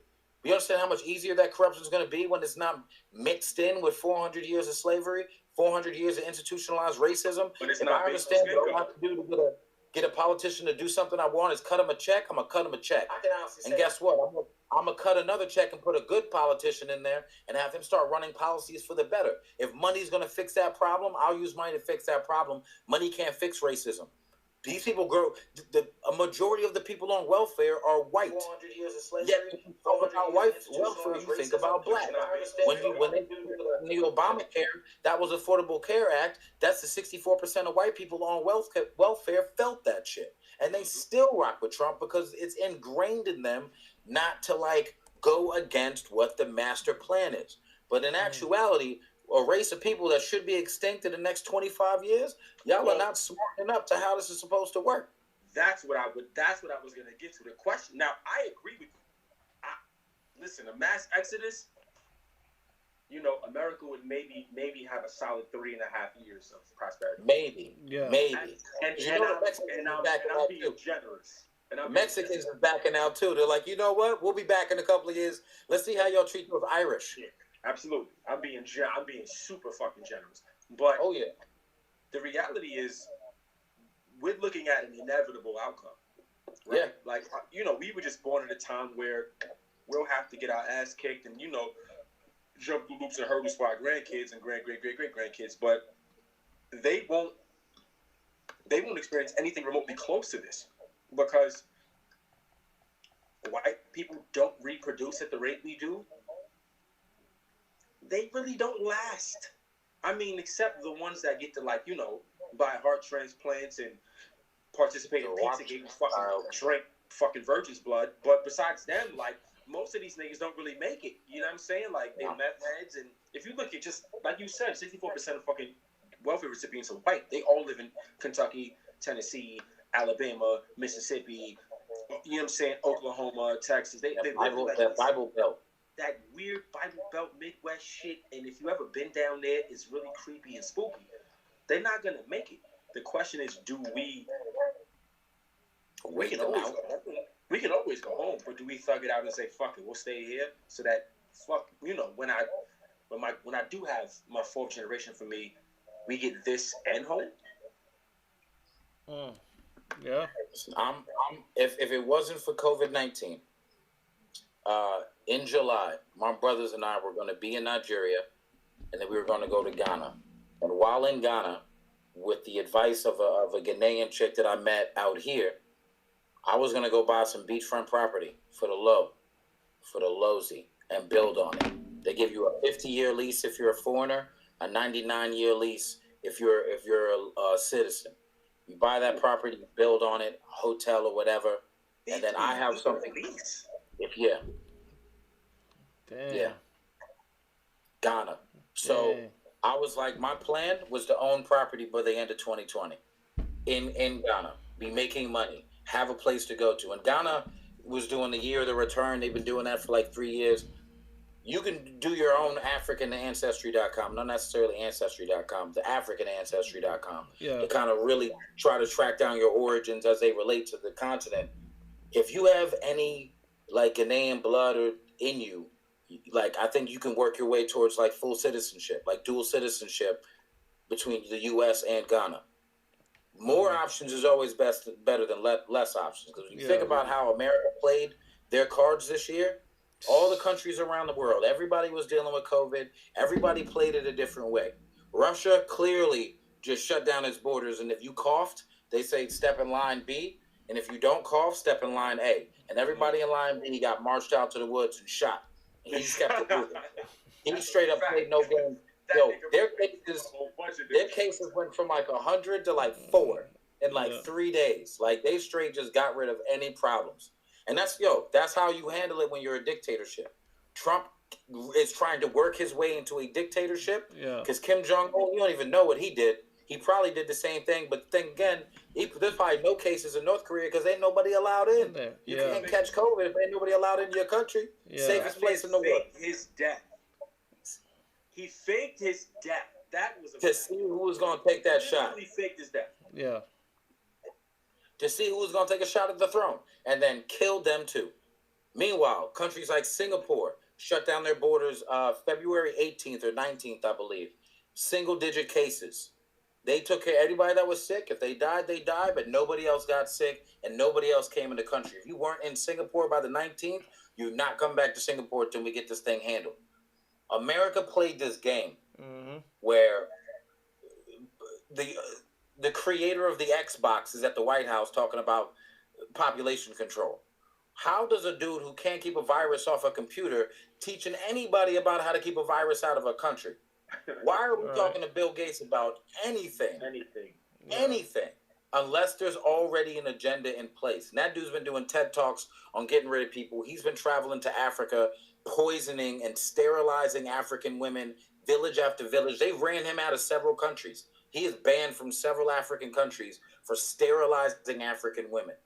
This dude is all about shaving a couple of million off the top. So when it came to America, they absolutely adopted that. That's like later on in the game, they were like, oh, well, we're no longer going to move forward with Bill Gates' plan. Bill Gates was like, yo, listen, you got homeless, right? You got people with chronic diseases, right? You got overcrowding, right? So let them die. If they die, who are they going to blame? They can't blame you. You're the president. You're doing what you can. They can blame China. It's China. They just point the blame at somebody, but in actuality, all these hundreds of thousands of deaths can't be blamed on any particular person or any particular country. So people are dying, and nobody's at fault, and the country wins because you get to shave a bunch of population off the top. How many of these old Karens is running around out here talking about there is no COVID-19? These priests and pastors and rabbis saying you only get COVID if you're gay. Meanwhile, Rabbi, you caught that shit. So either you made a horrible mistake or you was out here sucking dick, Rabbi. Was you out here sucking dick, Rabbi? I have no problem with anything that took place because natural selection is undefeated. Natural selection is undefeated. The reality is most of the niggas that died, which you fit the Trump supporter demographic. Obviously, we had the white one. We have a white information about people of color who are dying from COVID-19, but we also have people of color don't have the best health record. We don't have the best, relationship with hospitals and physicians. The best quality of food, quality of water. Food, us and hypertension are like best friends. Diabetes, I wasn't really mad at what took place. If you look at like these massive deaths, obviously somebody dying is terrible, but if that's the battle, that's when it kind of falls into that pocket. Because as black people, we were set up with that. Like, do people have diabetes, hypertension? Yeah. Have the lowest quality of foods been sent to our neighborhoods? Yep. Yes. Do we live in homes that already have mold in them? Yes. Do we live in communities with poor quality lead and Oxycontin and methamphetamines in the water? Yes. Yep. These other neighborhoods don't live like that. They try to say George Floyd was hypertension. Huh? They came out and said George Floyd didn't die from the cop; it was hypertension. That's that dumb shit. And that's how you pad that case, because then you say that in that exact moment that 4 people were standing on that man. Yeah, he had a heart attack. He went into cardiac arrest because of the poor eating habits and poor exercise that he. That's the bullshit. But the thing, I don't believe that blacks are dying disproportionately, but that was always part of the setup. Like, I don't think that was something that's like, hey, it is what it is. That was like we've lived like that. We've lived in those communities and not been able to get out of those communities. That was complete bullshit. Yeah. Like, there's no evidence that pointed. There's nothing I saw in a concrete way that pointed to black people were dying disproportionately to COVID-19. No. Well, if the underlying health issues that people had, if this virus attacks your immune system and your immune system is already compromised by a chronic disease, you're going down. Like, you're starting in the negative. So blacks living in horrible neighborhoods with horrible air quality, horrible water, horrible food, working crazy hours, getting less sleep, getting more stress because they might get shot outside. All those factors have always been stacked against us. You just threw one more feather on top of that, called it COVID-19, and yes, the whole thing's going to come crumbling down. So yeah, they've been waiting for a way to aim something at us. They tried with AIDS. They're trying with diabetes. Like, the food quality hasn't gotten better. If you sit down and do the research and be like, the food we're eating is killing you. If every time you eat bacon, you're shaving 6 months off your life, and people actually acknowledge that and stop eating bacon, we would live longer. The problem is, you're going to keep pumping cheap-ass bacon into Food for Less, into Ralph's, into Kroger, into all these little spots, and people who don't make enough money to buy quality meats are going to purchase it. They're going to buy the chicken that's pre-seasoned and salted beyond the fucking Sahara desert level of salt on these things. You're slowly been killing people, and you just add one more poison bullet to the mix. So, like, yeah, COVID-19 did damage. It did damage to us because, like, we were already hurting. This was never a fair playing field. I don't drink Los Angeles tap water. Yep. You can taste the shit in there. And when you go online and read what like when people flush drugs down the toilet, it mixes into our water system. It does not, the filtration system does not filter out methamphetamines. So when you're drinking water and you feel crazy or your stomach hurts, like lead and all this shit that's in there, that's in our communities. That's the places where we have been sent to live. Everything south of the 10 freeway is being treated like that. you make it into a better neighborhood, you'll realize the difference. Like water's different. Yep. Air quality is different. You move to neighborhood, you move to states that don't have the, what do they call them joints when they fly over the crap in the air? Oh, the Chemtrails. chemtrails. Yeah, the chemtrails. Like, you go to Caribbean countries and breathe deep. Go up in Colorado and take a deep breath of mountain fresh air and realize we've been living differently in this country. We've been disproportionately treated in this country. Leave America. I tell everybody, anybody watching this shit, the best piece of chicken I have ever had in my entire life, Blackest Moment on Instagram. The best piece of chicken I've ever had in my entire life outside of my mom's is in Trinidad at the KFC. The KFC in Port of Spain has the best chicken I have ever tried. You know why? Because it's made with actual chickens. Because they don't GMO all their food and GMO all these chemicals. Like, we're living in a country that is like, we've been told is a better place, but it's the worst. It's the worst. So the moment we get out, everybody was talking about when Black Panther came out, like, oh man, Wakanda forever. I was like, look, everybody want to go to Wakanda. Nobody want to build a Wakanda. We got to get the fuck up out of here. This is not Wakanda. You cannot make Wakanda in America. There's no such thing as Brooklyn, Nevada. You can't just create something somewhere and hope that the culture grows there. We have to go back to where it is. We need to go back to where our border protects us. Our people protect us. And the next time you see a boat full of white people floating up, you know what the fuck to do. Yeah. And the Portuguese. I know they was in on that shit. Yeah, and I think, I mean... And the Italians, and the Spaniards, and the fucking British. Which is why I'm like, it's black only. As much as we want to mix and diversify and love everybody and all love, blah, blah, blah, it's black first. I'm not about equality whatsoever. I want to make that very clear. I have nothing to do with equality. They are scared for us to be equal. Because if we were equal, we got to run the same race, they would get dusted.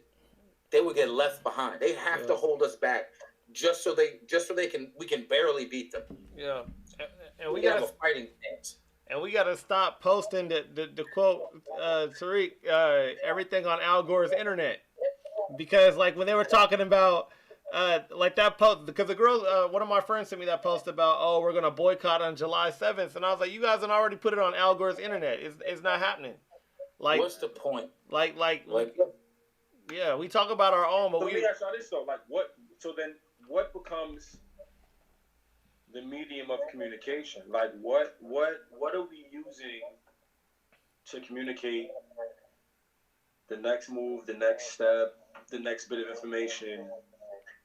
I mean, we're not China, right? Like we don't live in a space where you can't use Twitter or Facebook or fucking YouTube or Google, but we're almost there. Yeah, we almost there.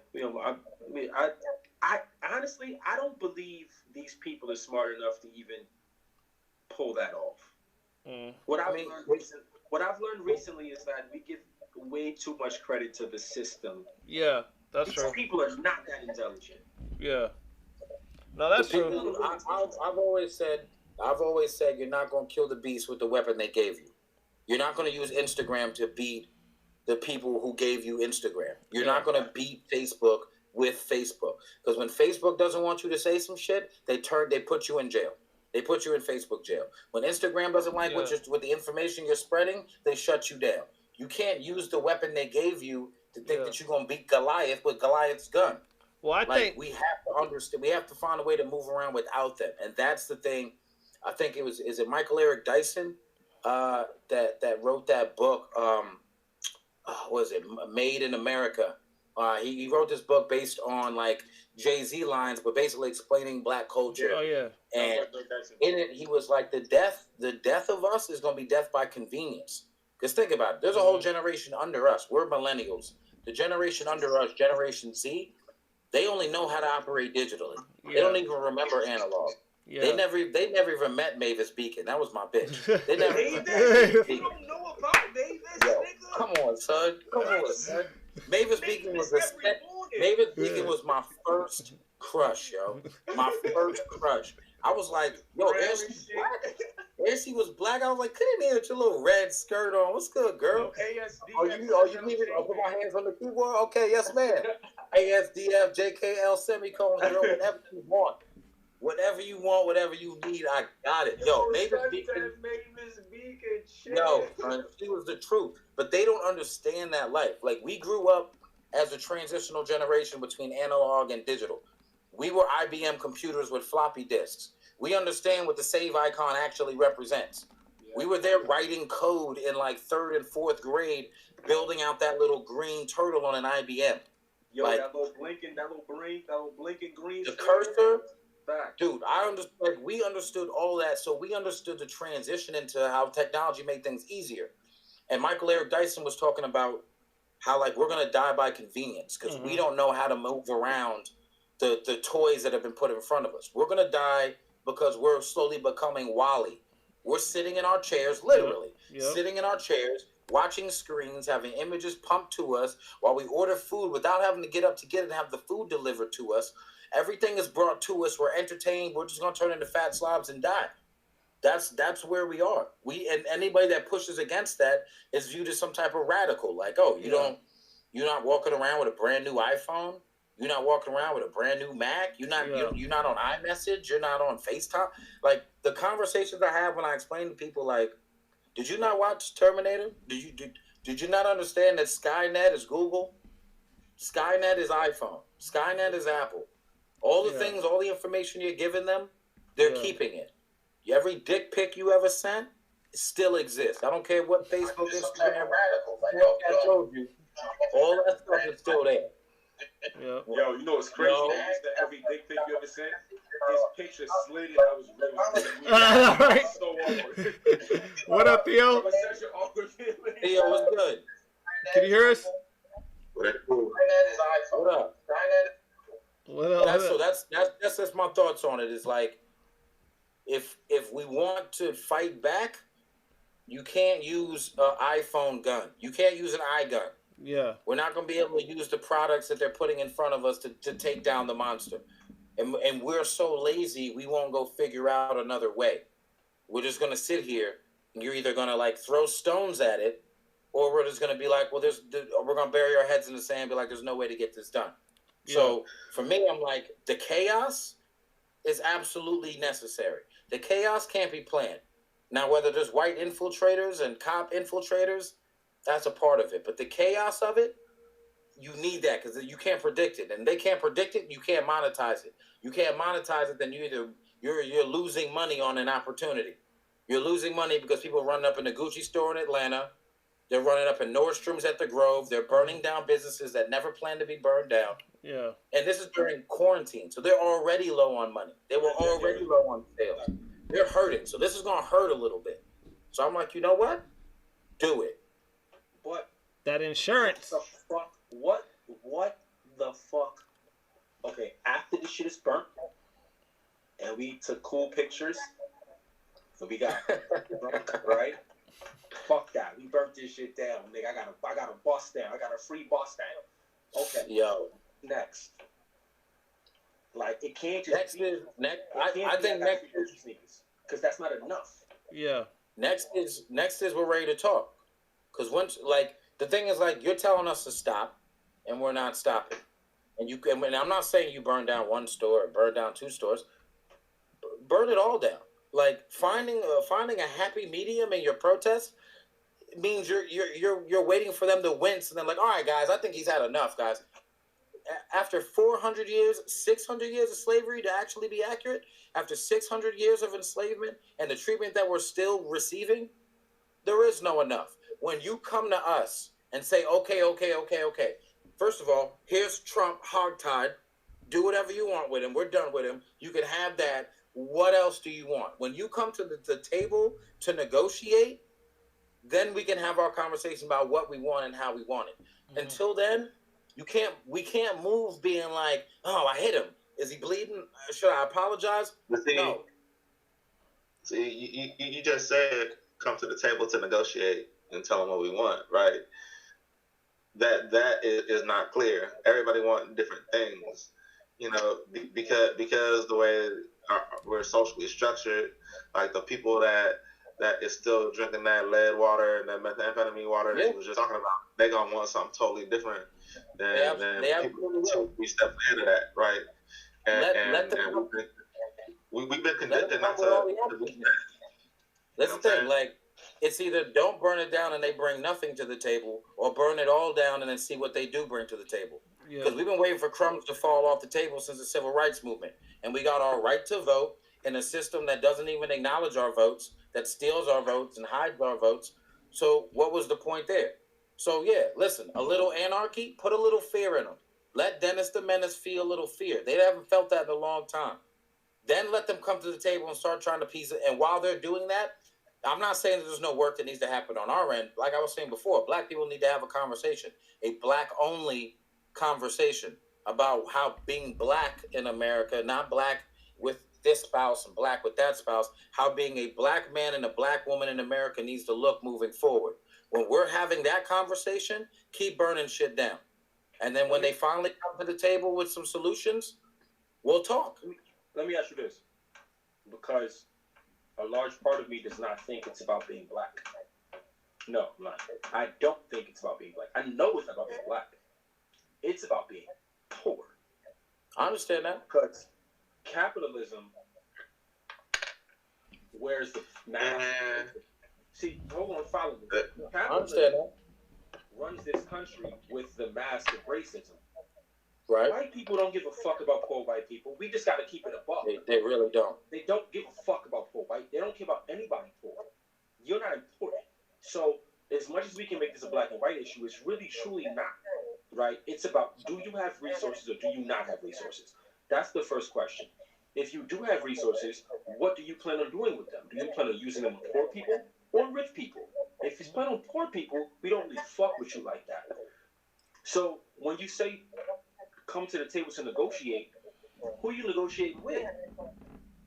Black people or poor people?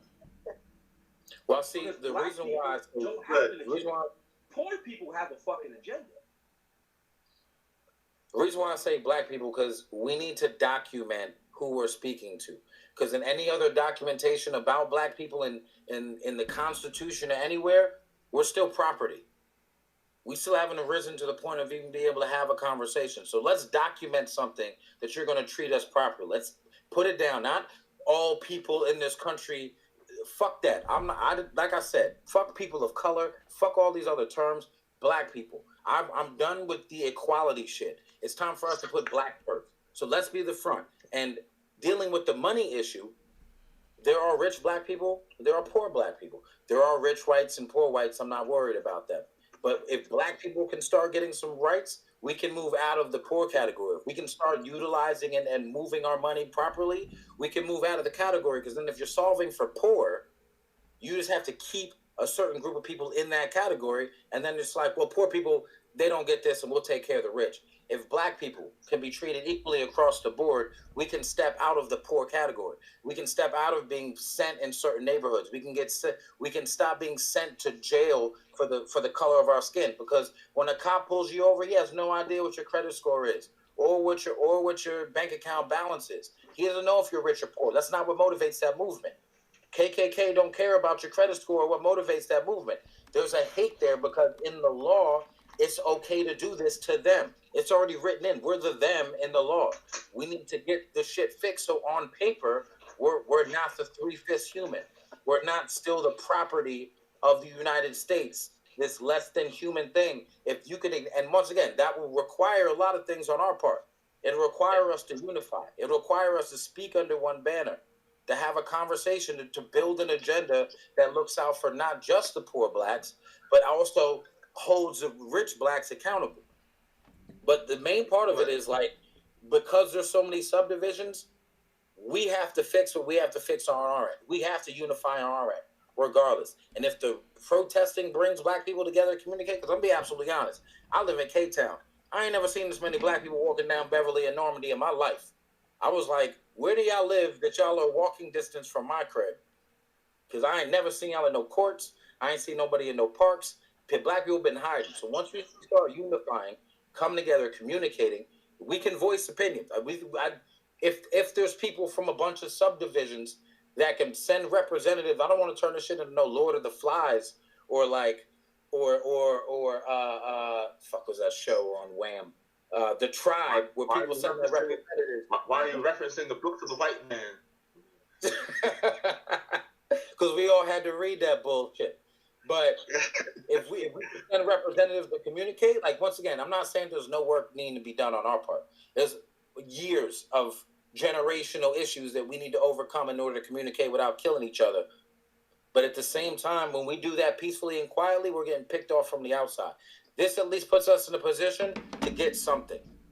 We're in a country where we're getting nothing, decade after decade, president after president, nothing, more nothing. Well, I'll jump in and I'll say this, right? Like, so in terms of poor man's battle versus a race battle, like, I would say that race is the common denominator, just given the fact of even the Central Park issue that happened, you know, this past week, right?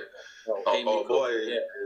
Harvard educated, fucking, you know, doing his own shit. Like, he got money, right? And so I think that yes, money is something that everybody experiences, but I think that even if you look at you know, like if you go back to the continent, right? We don't operate in capitalism. We operate in communal things, right? So like just wrapping our brain around the concept of like saving money so that I can have it to myself to do all these things, like it's anti to our own spirit and being, right? So I can understand why a lot of our people aren't good at it, right? Because it's just it don't make no sense. Like if I could live with my grandma and my uncle and my cousin, and we can all get along, we could do that, right? That's why, you know, Fright is up here, you know, about to buy property in Ghana, because like everybody gonna come to the house, right? Like, it's not just for him, right? It's a communal thing. So that's one. And then two, I think, like, in terms of having an agenda and rocking that whole thing, like, we just have to be consistent. Like, literally, I was looking the other day, like, there was a black political conference in 1972 that Shirley Chisholm, like, headed, and they laid out points. You know, Black Panthers had points, you know what I'm saying? And this is just about being consistent with what we already said. You know what I'm saying? Like, we be getting tired. We be like, man, like, this person's in the front now. Like, I don't know if I agree with that point anymore. It's like, we always try to come back to the table with a blank sheet of paper. And it's like, people did this shit already. Marcus Garvey already said, go back. Like, he made a whole quote and was like, I'm a Black Star Line. Let's go. Yeah. You know, like here's a blueprint for a ship that can make it all the way. That's the one boat I'm gonna get on right now. You know what I'm saying? Because all the other ones are stuck out there anyway. So it's like, people have done the work to give us examples of how to do the things, and it's up to us now to either go back and say that works for us now. You know what I'm saying? Then in terms of resources and like what platforms we can use and all that kind of thing, like, we have those people power resources. Like, people can create shit. Like, Ant was up here like bullshitting the other day trying to figure out how to get Facebook, Instagram, TikTok all to work on one screen, and it took him like 72 hours. But he got it, and now everybody's like, how did you do that? This is amazing. I can't understand the way the things talk to each other. It's like, we just have to spend the time to figure out what we want to do and create the platforms and stick with it, right? Yeah. It's like we get swayed by the wind. It's like, I don't like this group that's on that platform anymore. I'm gonna scrap the whole thing. You know what I'm saying? It's like, stick with something so that it can take a root. Like, you don't plant the tree and then like a week later be like, oh, it's not an oak tree yet. Exactly. Like, I ain't fucking with it. It's like, that shit gotta take a root. Like, it just don't work that way. You know, like, we just flip from one thing to the other. Like, they gonna take our shit on TikTok, on Instagram. I'm gonna go over here and be a star on TikTok. Yeah. And then now white people take that. Well, I gotta go create some other shit to be popular over here. And it's like, reuse that energy for your own purposes. You know what I'm saying? Like I've been using this whole time to get my podcast prep and my launch and all that kind of stuff going. It's like, you know, it's keeping me sane. You know what I'm saying? Like I'm looking to see what's happening over there, but I got to refocus my energy back on what I'm thinking about and what I'm doing. You know what I'm saying? Like those creative outlets, those money outlets. You know what I'm saying? Like you gotta feed yourself. You know, you gotta feed yourself before you can go out and handle anybody else. So I think that's something that I'm learning too. Is like I hate being in the house. Like I would rather be out kicking it with somebody, but like it forces you to deal with yourself and like really ask those questions about yourself and where you want to go to the next thing. Like, is this place the right place for you? Do you want to go and move to Ghana? Like, do you want to participate in the Jollof Wars? Like, all those things. Like, it's true because you know, because if you buy the property in Ghana and you got a 50-year lease, you're gonna have to participate in the battle. You're gonna have to say, I approve of the rice.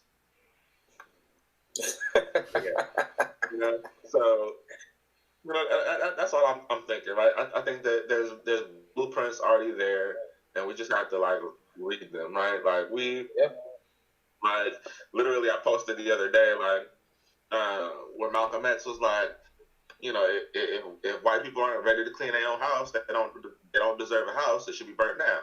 Like he said that in 1962. You know what I'm saying? So like, one, you're not listening to what we said. Two, like we're not even listening to what we said to ourselves. And three, like we're not using the resources that are available to us, right? Like I'm in a bunch of Zoom meetings and stuff like that right now, where it's like Black people are trying to create businesses. They're looking at venture capital, and they're looking at it in a contained space. You know, in terms of how to win here. But I'm like, you know who's having the best time right now? Akon. You ain't heard Akon. Akon got his money here and was like, cool, I'm out. I'm telling y'all that I'm going back. I'm gonna go build shit. Y'all can follow me if you want, but it seems like most of y'all gonna stay over there. So y'all good? Y'all got that Rona? Y'all suffering about water? Y'all ain't getting good tasting chicken? Like all the things. Like the blueprint was already there, and we got people showing us. You know what I'm saying? Yeah. But that's what I'm saying. It's always going to come down to education. We educate ourselves about our own history, and then we can build our future. Because if you want to come up with new ideas, you're not going to come up with new ideas without knowing what's already been done. We 3 clicks away right now. Like I really want to know. It's like 3 clicks away. And if I want to talk like the digital gap, like nigga, go use your phone. It's cool. Like there's hot spots. We stole cable for less. You know what I'm saying? Like everybody got somebody's HBO password and know what's going on. Yeah. You know, and 50 Cent shows and shit. You know what I'm saying? Like people know how to get the information that they want. Yeah. It's one, realizing like, oh, this is information I don't have. 2, this is information that I need. And 3, this is information I can do some shit with.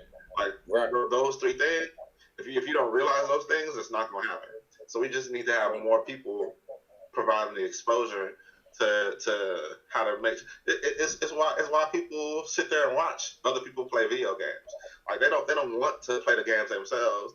They just want to know what happens, right? They don't want to buy, you know, they don't want to buy you know, these different things. They just want to watch the unboxing because you know they just want to see my box.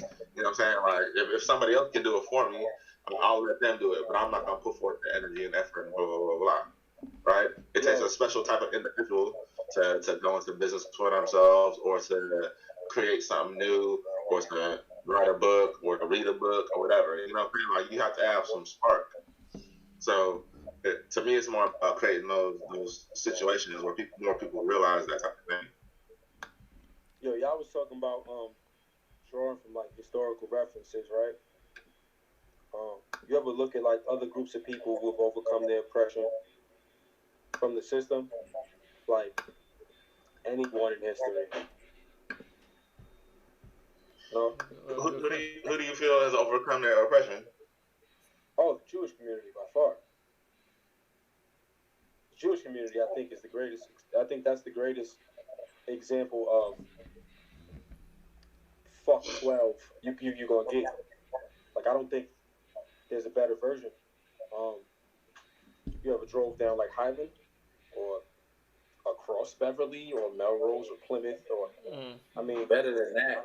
You ever been in Crown Heights and seen that they got their own NYPD? Bushwick or Williamsburg or Riverdale? Yeah, like, well, they got their own cops, their own Shalom cops that ride around in their own squad cars and their own interceptors and write you Jewish tickets that the city doesn't even really respect to a degree, but if they really want you to pay that ticket, they'll make a phone call to the mayor and make sure your ticket actually connects to you. Like, the thing about them is their survival, and I haven't really studied enough about how they moved to figure out how this exactly was done.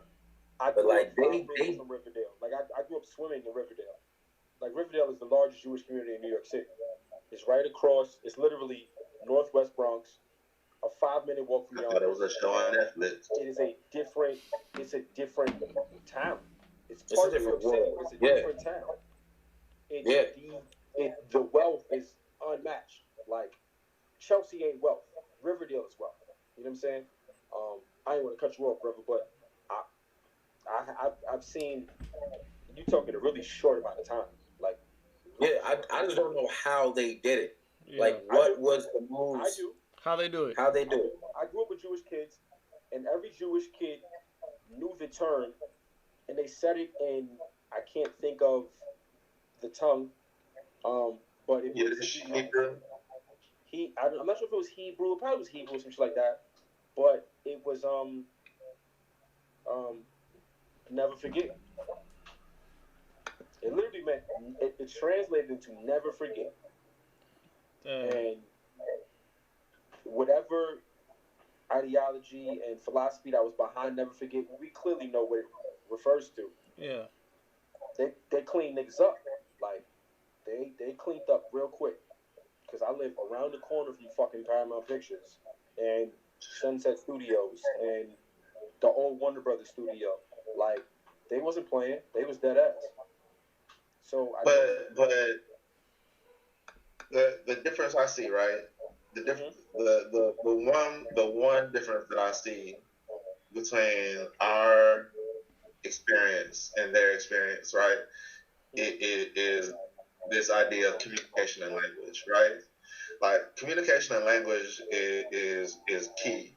Like my dad, I didn't grow up with him. Like, he got deported when I was young, yada yada. Like, when I went back to Jamaica, I was like, I wish I could speak a little bit of patois, like to give me some sense of something, right? Right. But in the Jewish community, everybody's reading from the Torah. Everybody's, speaking language, right? That's the one unifier that brings everybody together. Our experience here in America, I got somebody from this tribe, I got somebody from that tribe. It's gonna take us. It's gonna take us 15, 20 years. We do. It's gonna take us 15, 20 years to even understand each other. You know what I'm saying? Plus, we gotta learn this other language that don't really even make sense right now. You know what I'm saying? I can respect that, and I can acknowledge that. But also, pop culture for the last 50 years was based on everything we do. Like, I'm from the Bronx. I could meet somebody from fucking Mississippi. It's gonna take us 5 minutes on the day. 5. See that? I think that lies in the problem. Because one of my boys, my sons actually was talking about it. He's like, yo, we don't have a language. We learned English. And the issue with pop culture is it's our culture. It's not pop culture. It's black culture. Absolutely. The reason why it's pop is because we only speak one language. They can do it too. They can rap too. If we had something that was us, like the reason why soca music is so unique to Caribbeans, you're not catching no random Mississippi dude trying to be no soca artist. You're not catching anybody. You said what? I said it's very difficult to be Marshall Montano. It's hard. Marshall work with damn near anybody, but like when you have, and he was talking about, he's like, yo, we should go back and create our own language. We should go out and build a language, because I think that was what Theo was saying. That was one of the weapons that they had, is they could walk into a bank and negotiate, and the person on the other side doesn't understand a word you're saying. Mm-hmm. He can over here manipulate information. We were trained, beaten, raped, and murdered into learning this language. Yeah. Which is confusing as shit. And we don't know any of why. We turned it into Creole.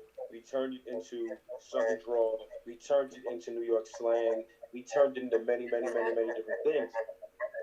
The thing is,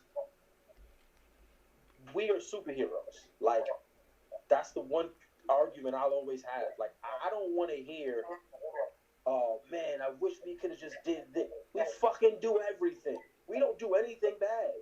Listen, we're immortal. We're immortal. We can't fucking die. Listen, we're immortal, but that doesn't make us the strongest. We're immortal, but it doesn't make us the strongest. It means we can survive everything. We survive everything. You literally can't throw anything at us that we can't survive. You can starve us out and rip us of our culture, our language, our history, our memories, our religions. You can strip us of everything. Bare bones. We are literally walking, talking donkeys that pick cotton and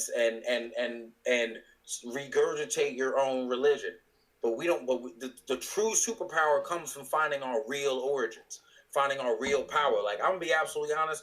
Who I was before I really dove into my Caribbean roots was Clark fucking Kent. When I dove into being Dominican and Antiguan, yo, you can't tell me shit. I'm going to every country. I'm hanging out with everybody. I'm embraced. Like, the love you feel when you touch down in your home country is something that America can never mimic. And we've been here so long. We've been under this red sun so long. We don't have any powers.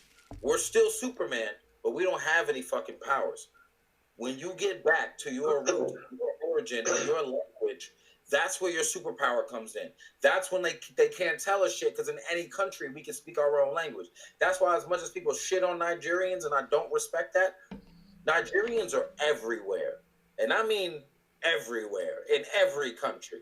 I went to Japan on vacation, Nigerians. And I was looking at my boy like, how the fuck did they get here? And not only are they here, they're thriving. They have a business. They will find a hustle. You can't kill us, but that doesn't make us, like I said, we're immortal, but that doesn't make that a superpower. It's not a superpower till we get back to what is us, till we're whole again. You get that purpose, we get that language, we get our culture, our religion back. We actually study that and figure out, like, why did we love the wind? Why would you read these books and these old folklore? Because I grew up on, like, all African folklore, and we're learning about Anansi the spider, and learning about all these deities and Orishas, and I'm just like, you come to America and all that is what? Black magic, voodoo, all that is evil. All the stuff that we grew up loving and believing and that made us who we are, we're taught that that's not what we're supposed to be. Black is bad. The moment you reconnect to it, everything starts making more sense. Things start really, that's when you really start tapping into your power. We've been cut off from it, and we don't even realize it. I mean, people say we're aliens. I'm like, there has to be a reason why we run fast and jump high. Like, if you gave us books, we're smarter than you. You have to literally give us old books or not give us books at all in order for them to have a fighting chance at getting that spot. Because if we're given the same advantage, we're taking it. Cutting us off was systematic, because that was the Reconstruction period. If you cut someone off from their origin, they literally become docile and obsolete. But like you said, we survive everything. So maybe that is superpower. Maybe, we survive everything, we adapt to everything, we make everything fucking cooler, every dance, every fucking shirt we put on, every season we put on the food, every song we sing, it just feels and looks better. So I've had this feeling of, like, because I've always felt that way, like, we gotta get back to our origin, we gotta get back to where we come from, that shit don't leave you. Like, that ain't something you can leave. That ain't, like, DNA is. But if you never know it, you can't. It's not that it left you. You never knew it. Like, you can't. Here's why I disagree. Because even if you don't know it, you feel it. Like, DNA's a thing. Nobody in my house speaks patois. Nobody. I do. Took me 5 fucking minutes to learn it. I got a full conversation. But it was Bronx. That's what I'm saying. First of all, in the Bronx, it's around you. To be cut off from it means you get dropped in Oklahoma. Let's see how much patois you get. Let's see how much dance hall you get. I agree with you. For example, the versus battle, right? The versus battle, everybody was like, "Oh, like this is the music," and half the time they was just trying. Oh, Beenie Man and Bounty Killer. If you didn't, even if you didn't really know who they were, everything you felt natural. Like I remember, I didn't really even get back into it because I went to high school in Dallas. You're not hearing no soca. You're not hearing no dance hall. You're not seeing no Caribbeans. You got a couple of Africans, and even then, the mentality in Texas was very segregated. It was like, if you're African, you're not black, so don't even attempt to associate. And even then, like being African or being Caribbean was frowned upon. Everybody was African booty scratcher or a dart thrower, like all that bullshit that rhetoric that America fed to be like, don't be like them. They're dirty and they probably at home eating goat. First of all, goat is delicious, motherfucker. If you ain't never had it, you missing out. That shit is amazing. But the idea is when you're separated from it, you're completely oblivious. Like out of my family, it's probably me and my mom and like an uncle that still play in the Caribbean side. We're Brooklyn kids. They understood that moving to America, you have to adapt to American life. Being Caribbean, do you remember how they treated Haitians early 90s? Fact. Like, Haitians, the worst treatment. The worst treatment. This one of this dude I went to school with made a documentary called the Polo documentary about how Haitians were rocking polo before anybody. And they were getting shitted on, and then polo became popular, and they acted like Haitians didn't even touch it. Like, they didn't know what it was. This country likes to separate and pull you from your history. So, like, not having those roots, not growing up and really understanding that culture, you're out of the loop. You're completely out of the loop. And the moment you dive back in it, it feels like you're born that moment. You were born. The moment I landed at the first time I went to Crop Over, and I'm standing in the rain, and the rain is like 85 degrees, and I just kicked off my shoes. And my locks were new. They were probably down to my ear. And I'm just standing in the rain, getting rained on, barefoot in the mud, feeling like this is the moment I'm alive. That's when you feel like your superpower kicks in.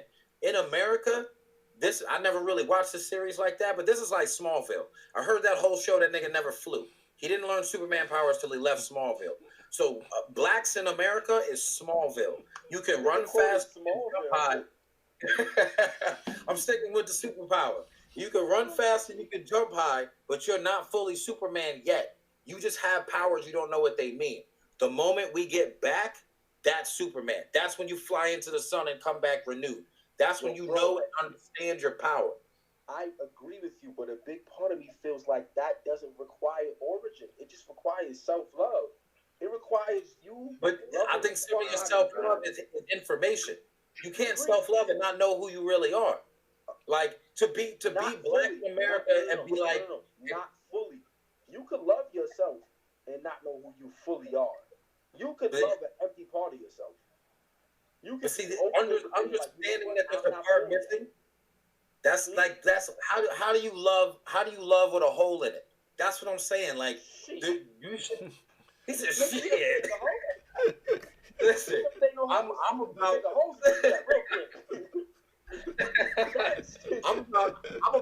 about full feeling. I don't want no half-ass nothing, because I always understood before really engulfing myself. I was like, I used to talk the hottest shit. I was running around, the smartest shit used to come out of my mouth about America. I'm like, yo, what the fuck y'all talk about? This is this is that. I'm over here touting that America is better than any other place. And that's me loving myself in America, not realizing I'm pushing away my own origins. I'm not even really loving myself because I don't even know who the fuck I am. Until I figured out who the fuck I am, then I denounced the lie that I was taught. I'm not from here. Bro, that's who you were, and you love that person. It's okay to gain more information and change your perspective. What I'm saying is that everybody doesn't get the luxury of knowing who they fully are. I know niggas, when I ask them where they from, they be like, Webster Avenue, nigga. My grandma. But that's information, and that's information and education. Because it's not like you can't get that information. It's not like it's not like a Webster Avenue nigga can't go talk to his grandmother about where she came from. It's because you choose not to. You don't even realize you should. Webster Avenue niggas who can't because they're grandma been here forever.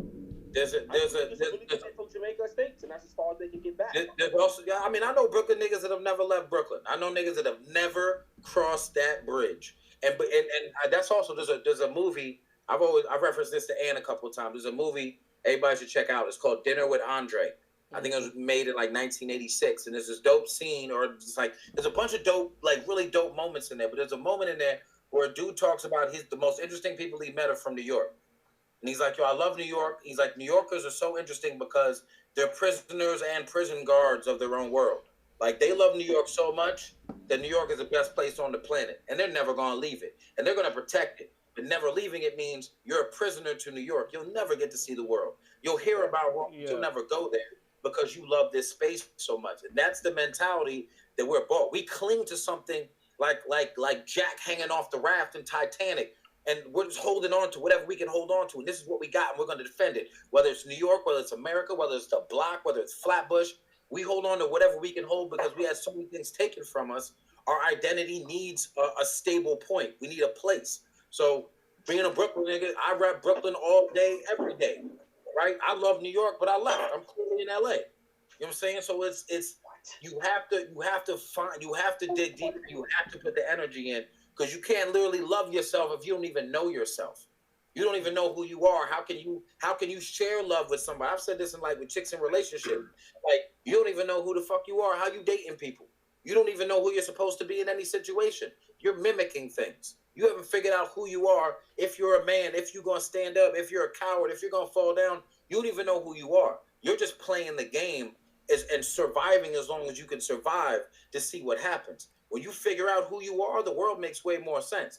When people say, yo, you can't take nothing from me as a man, if you know you're a man, that statement makes sense. When you're just like, this is just shit I say, this is just shit I repeat, then words don't mean nothing. When people be like, yo, word to my mother, and you be lying on your mother all the time, I don't believe, like, you have no stability because that nothing means anything to you. You know how many niggas have done that shit? Yo, too many niggas have done that. I'm like, you have no love for you. I'm gonna tell her you did this shit too. I'm gonna fucking tell her. I'm gonna see it tonight. But like that to me is like when you what we need to do is find out who we really are. Because like my mother did ancestry. I do think that comes with some practicality, and it's gonna come with some growth. Like you go through phases and stages. Who I was at 21, I wasn't at 27. I'm not at 35. Like that's absolutely, you gonna do. Have no love. Sometimes you're gonna be lying. I'm gonna fucking tell you lying, and you might not know you're lying. It was your truth in that time. It was your truth at that plateau. But if the growth is part of it, of course, you're not gonna plant a seed and then like Theo was saying, you're gonna plant a seed, come back the next day looking for fruit. Who I was in college. If the ladies watching this Instagram, I'm not that person anymore. But who I was in college. I had no clue on Instagram, by the way. Yo, they watch. They always watching. Who I was in college is not who I am now, or it's not who I was 5-10 years ago. You know what I'm saying? So that growth is absolute. Like, yeah, you're gonna find new stages and new places that you're gonna ground yourself, and you're gonna build off that. But it takes that first step. Like, we have to start acknowledging that we have to put effort into figuring out who we are. We can't just keep being like, well, our history was all stolen, our culture was stolen. Well, I'm just American now. Nobody's American except for the people they have on reservations. Nobody else belongs here. You can't be a tenant on. You can't own stolen land. Mind you, this information that Africa was trading with the indigenous peoples, whatever title we're using for people who were here first. Africa was trading with them because they found corn in places in Africa that corn doesn't grow, which means we came over here way before Columbus, got some corn, established it, and went back. I'm reading this book right now called 1491, Life Before Columbus, that the whole order of what the world was before they painted this bullshit picture about this rapist that came over here claiming shit that people already own. And that's another one. There were more. It's been wild and mestizos and all this before. Even with that, when people talk about Obama being the first black president, I'm like, he's the second black president. I'd answer with the first one. And you bring that up. How do you have a country and nobody knows that? And that's what I'm saying. It's the education. We learn world history, and we only learn world history as it pertains to what America did in those countries. You don't hear about what those countries were doing before we got there. You don't hear about what they were doing while we were over here fucking around. Like, we don't know shit about the world. We don't know shit about other countries except for the propaganda that we're taught. We eat it up, strap up, go over there and try to force feed it down their throat. Mm-hmm. I'm like, any country that doesn't like America, yeah, you're right. America probably tried to set up some kind of coup, overthrow your government, kill your president, take out all your leaders, all the things we know about Fidel Castro and Gaddafi. All propaganda bullshit that is not accurate. But it paints a picture so you can hate a person. Because if you find out that Gaddafi was over here trying to free blacks and free Africans and support the African currency, that just makes you be like, well, what are you talking about? I thought he was out there murdering. No. But you do want to talk about how these people came to the Congo and killed like 3 million people. Nobody wants to talk about that. The largest genocide happening in Africa way overshadows the bullshit that the Jews went through for 4 years. 4 years. To 600. I'm like, how do you even compare these things? You only had to go through trauma for 4 years. We went through trauma for centuries. We grew up, died, grew up, died, grew up, died, grew up, and died under slavery. You had to get through 4 years of living in an attic. I'm not taking the shit away from you. I'm just saying shit's it hits a little different when you hit a Century Club 4 times. Like, we got tenure. Century Club. Huh? I said, I see what you did there. Y'all right. I'm just saying. Yeah, I went to the Century Club on my first night, but, you know, that's a different conversation. But I'm saying, like, the mentality. I'm a different thing. Oh, y'all talking about? Yeah. Let's stay this conversation. This a different thing. No, we got you. What I'm saying is, like, mentality, like. I just want to say peace, fellas. You know, I joined the conversation man late. You know, me and my family is just kind of chilling out. Like, I'm Charles. I'm like Aunt People's brother Charles. I respect everybody. You know, saying some real stuff, and I'm just listening because it's like a lot of I don't know. It's a lot of things that I'm catching. Some stuff is like, dang, I'll be reading a lot of books or something, so I'm just listening. But you know what I'm saying?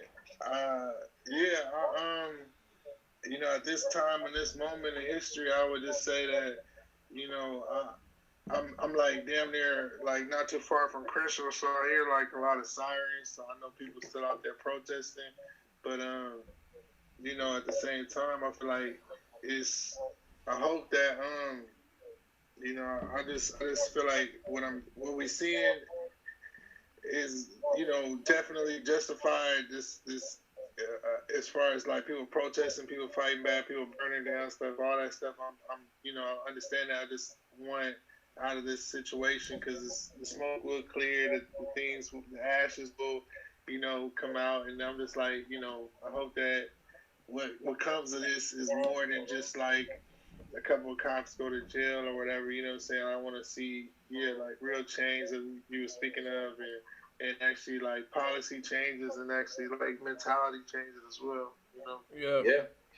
That's true. Absolutely, bro. I think a lot of it starts with a couple of my homegirls. They were on Facebook posting about how they were holding back tears in their Zoom meeting.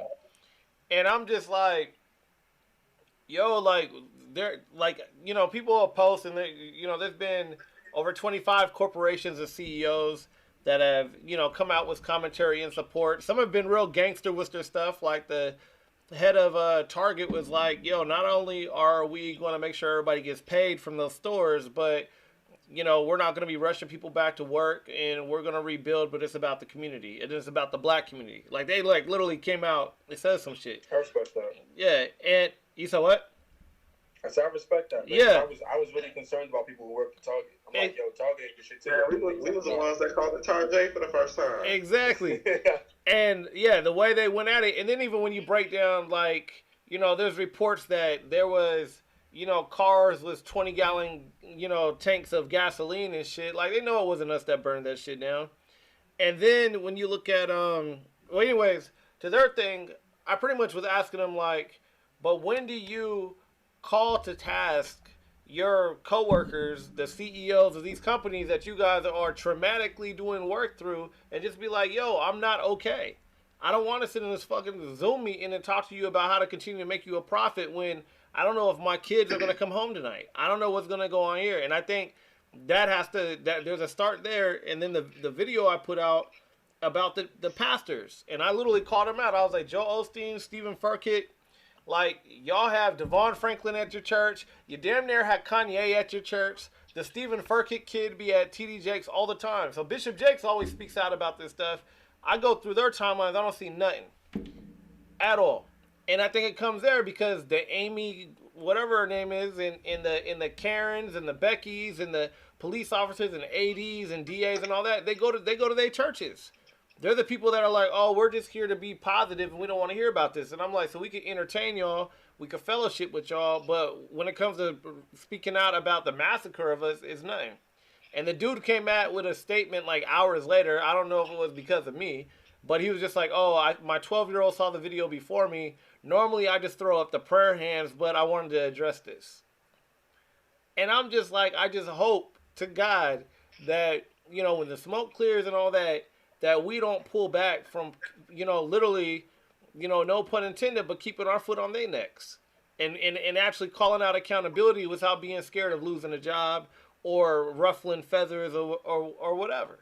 And I think that's going to be the problem, is we're going to get back into this, well, I need a job, I need this, I don't want to say the right thing, I don't want to push nobody, you know, this, or back to that rhetoric of, oh, so-and-so's invited to the cookout because they spoke out. Like, everybody was like, oh, Taylor Swift is Tay-Tay because she said something about Trump. She said one fucking thing. I don't care. What's the record for the past? The 5, 10, 20, 100 people, the Laquan McDonald's, the, you know what I'm saying? Like the Sean Bills, the Trayvon Martins, where were they at then? Why now? Because I don't want us to get into the point where it's cool all of a sudden to stand up for justice. Like, because being black, going back to the black dollar, standing up for us is going to get you more money than not. Look at Nike. Nike was smart. Oh, Kaepernick, you're being ostracized? Let's give you this $90 million. Cool. We know you're going to give some money away, whatever. But we also know what's going to happen. Niggas is going to fuck with us. Your jersey is going to sell. We're going to get all that money. And there we go. And so now we're woke. We're supporting black people, but we're also making sure that that money's coming back to us. I can't be mad at how you play the game. I just want us to understand how it's being played and make sure that we understand what we're really doing and what's happening. Two things. First off, who the fuck called Taylor Swift Tay-Tay? Slap that person. Number two, the game that we're playing, my father's told me this my entire life. He said, listen, I know you may not like it. I know you may not want to play, but the only game in town is capitalism. It's the only game in town. Yeah. You can't play nothing else. Yeah. You ain't got to like it. It's not about what you like. It's about what's available. So when I say things like, listen, marching is cool, but what we do after that's more important. Yeah. We bankrupt whatever fucking institution is holding the local police pension fund, whatever corporations are, you know, fucking donating to this campaign you don't like. That is the thing you got. That's the game you got to play. Yeah. Because that's the game that they play in. And you could not play, but you're going to lose. So you might as well play and possibly win. That's the only game you can play. Yeah. Like, you can show up to a protest and you can turn up and you can throw rocks and you can burn things and, you know, you can set buildings on fire, and all of those things are necessary. But what I will tell you is that when you do those things, you've telegraphed your punches. They know how you come in. That's why it's niggas outside with 20-gallon tanks in their fucking car full of gasoline. Yeah. That's why it's niggas dressed in all black with walkie-talkies and batons and fucking dirty ACG boots. Because they know you coming. Yep. So what they're going to do is they're going to take your peaceful protest and turn it into a riot. Mm-hmm. And now your riot is responded to way differently than your peaceful protest. Because you came out here to express your fucking aggressions and your pain and your sadness. But the reality is you burnt down half the fucking town. Yeah. So now when they hit you upside your head, or they lock you up, or they shoot your man, they justify. Yeah. It's justified, right? So I get it. Like, I get it. We get it. Like, we all done dealt with police. We all been locked up, guns in our face, all this crazy shit. But at what point do we start to change our mentality and go, cool, we could do that first. But if we do that, like, let's take a page from, you know, the niggas in Taiwan, the protesters in Hong Kong. Let's take a page from them. Let's organize first. Like, let's figure out when they shoot this tear gas, what we do with it. Yeah. Let's figure out when they got these tasers, how we get the tasers up off you. Yeah. Let's figure out how we move, how we can disperse quickly, what lawyers is coming, what fucking legal aid we got. Like, I don't want Black Lives Matter taking y'all in the middle of the street no more to get you till you get your ass kicked. Yeah. That millions of dollars they getting every year, yo, Black Lives Matter, take that shit. Yep. And let's get these people some free fucking help, you know, some free therapy. Yep. You know what I'm saying? Let's get a legal aid situation. There we go. That's what I wanted to see. That's exactly what I wanted to see. That's what I wanted to see. That's the book right there. Because that's really the only way you can play. You can't play from out. You can't hate from outside the club because you're not in. You're not in. The only way you can possibly break it is from inside. Right. If you can't speak the language. Look, readily available. Readily. You're right. Readily. Right. And everybody thinks that book is about tuning, or it's about the Uncle. It has an Uncle Tom connotation. It's not about that. It's about, yo, I'm gonna go inside. Yep. I'm gonna see what the fuck they talking about. I mean, shit, bro. Y'all know, like, my organization was started from niggas who worked at a white organization. Yep. They went inside and figured out, okay, cool, this is how they vibe and this is how they moving. Yo, we gonna take this piece, we gonna take this piece, we gonna take this piece and put it together. Yep. And that's why I said capitalism is the true issue. Yeah. Because there's poor white Asians.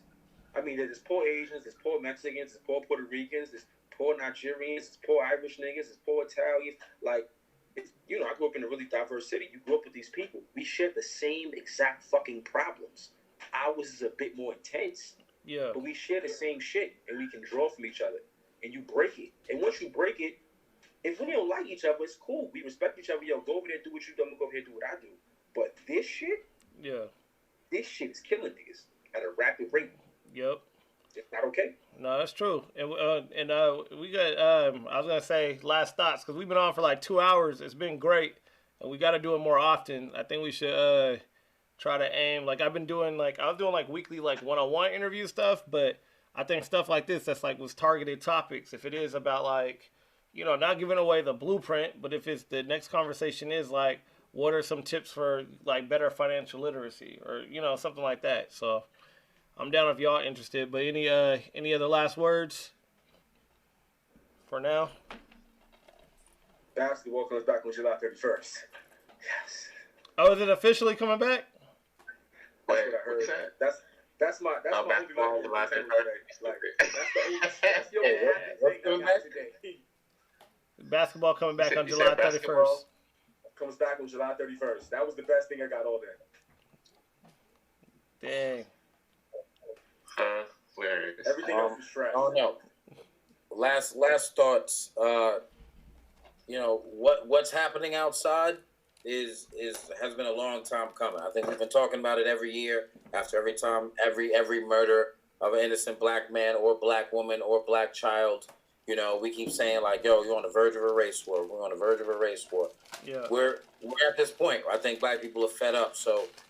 I think we need to be understanding with each other and understand what, like Theo was saying, we're going to come from different backgrounds and have different perspectives on how to view this. And certain people want to fall back. Certain people want to press forward.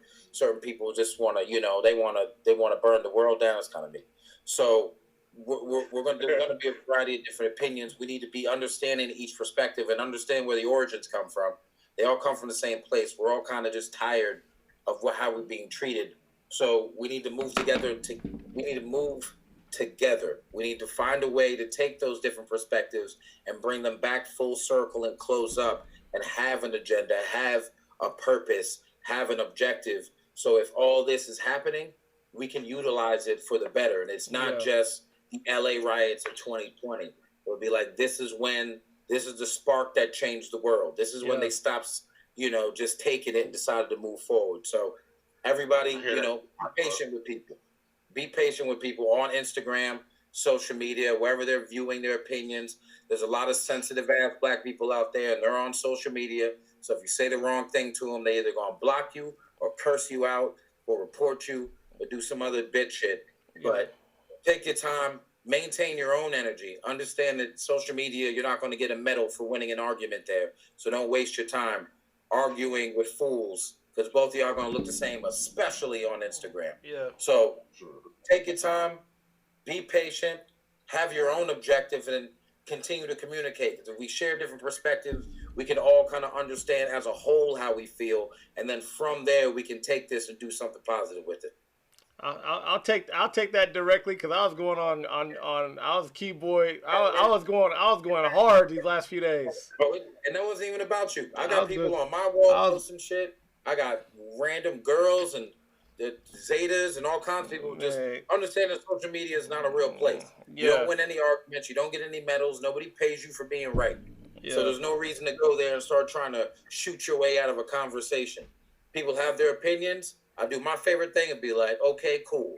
I say it to exes. I say it to chicks I'm dating when they piss me off and they want to make me mad by being like, I'm going to leave. I'm like, all right, cool. Like, you just going to let me leave? Look, my attitude is always going to be, okay, cool. Whatever you want to do, okay, cool. You're not going to change my energy. Your words have never been able to affect me. Understand that if words can sway you, you're weak. Be in control of your words, know the power of them, and don't let them control you. You can control them. Yep. Stay in your square. Dr. Theo? Look, I'm not even going to follow up all that. I'm just saying that everybody needs to just take care of themselves. Do what you do to find your peace. Do what you need to do to make your way forward, whether that's, picking up, a book, learning a new skill, not learning a new skill, delving into family histories, like doing some of the things that we talked about today, learning about how you want to shift and shape, your relationship with money, like all those things we can do right now. Yeah. All the things that we were talking about, in terms of what happens next, we can think about those things now. So I would just tell people, like, whatever that is for you, whether you need to take a break this whole time, like I was telling somebody earlier today, like, you shouldn't apologize for the way that you feel, how you feel the way that you feel, and you have to be accepting of that. And once you accept those feelings, then you can move forward. But if you always feel like you have to apologize for those feelings, and I'm sorry that I feel this way, blah blah blah, like that's gonna get you stuck. So I would just encourage everybody to get in touch with what they're feeling, go ahead and feel it, and then move on from that feeling in the best way that you know how. Maybe that's the support of a therapist, maybe that's talking with some friends, all those type of things. So I would say that's step one, and then step 2 through 1,000 that we talked about today can go on from there. Yeah, no, I agree with all that, man. Protect your mental and hug a black woman. Ain't nothing like it. So it's so squishy. That's so squishy. I'm just saying, man. That if anything's gonna make you better, hug a sister, and they can use a hug. So, that was for all the black women that are watching and that have survived this whole conversation. And waited to the end. Yeah, hugs are always available. Yeah, we love y'all a lot. What did I drink on my liquor? Right. So I appreciate the conversation though, man. It was good. It was needed because it's a lot. And people are going to chime in or dive in, whatever. But, I'll holler at y'all, man. Appreciate it. Let's keep it going. Bro. Yes, sir. Peace.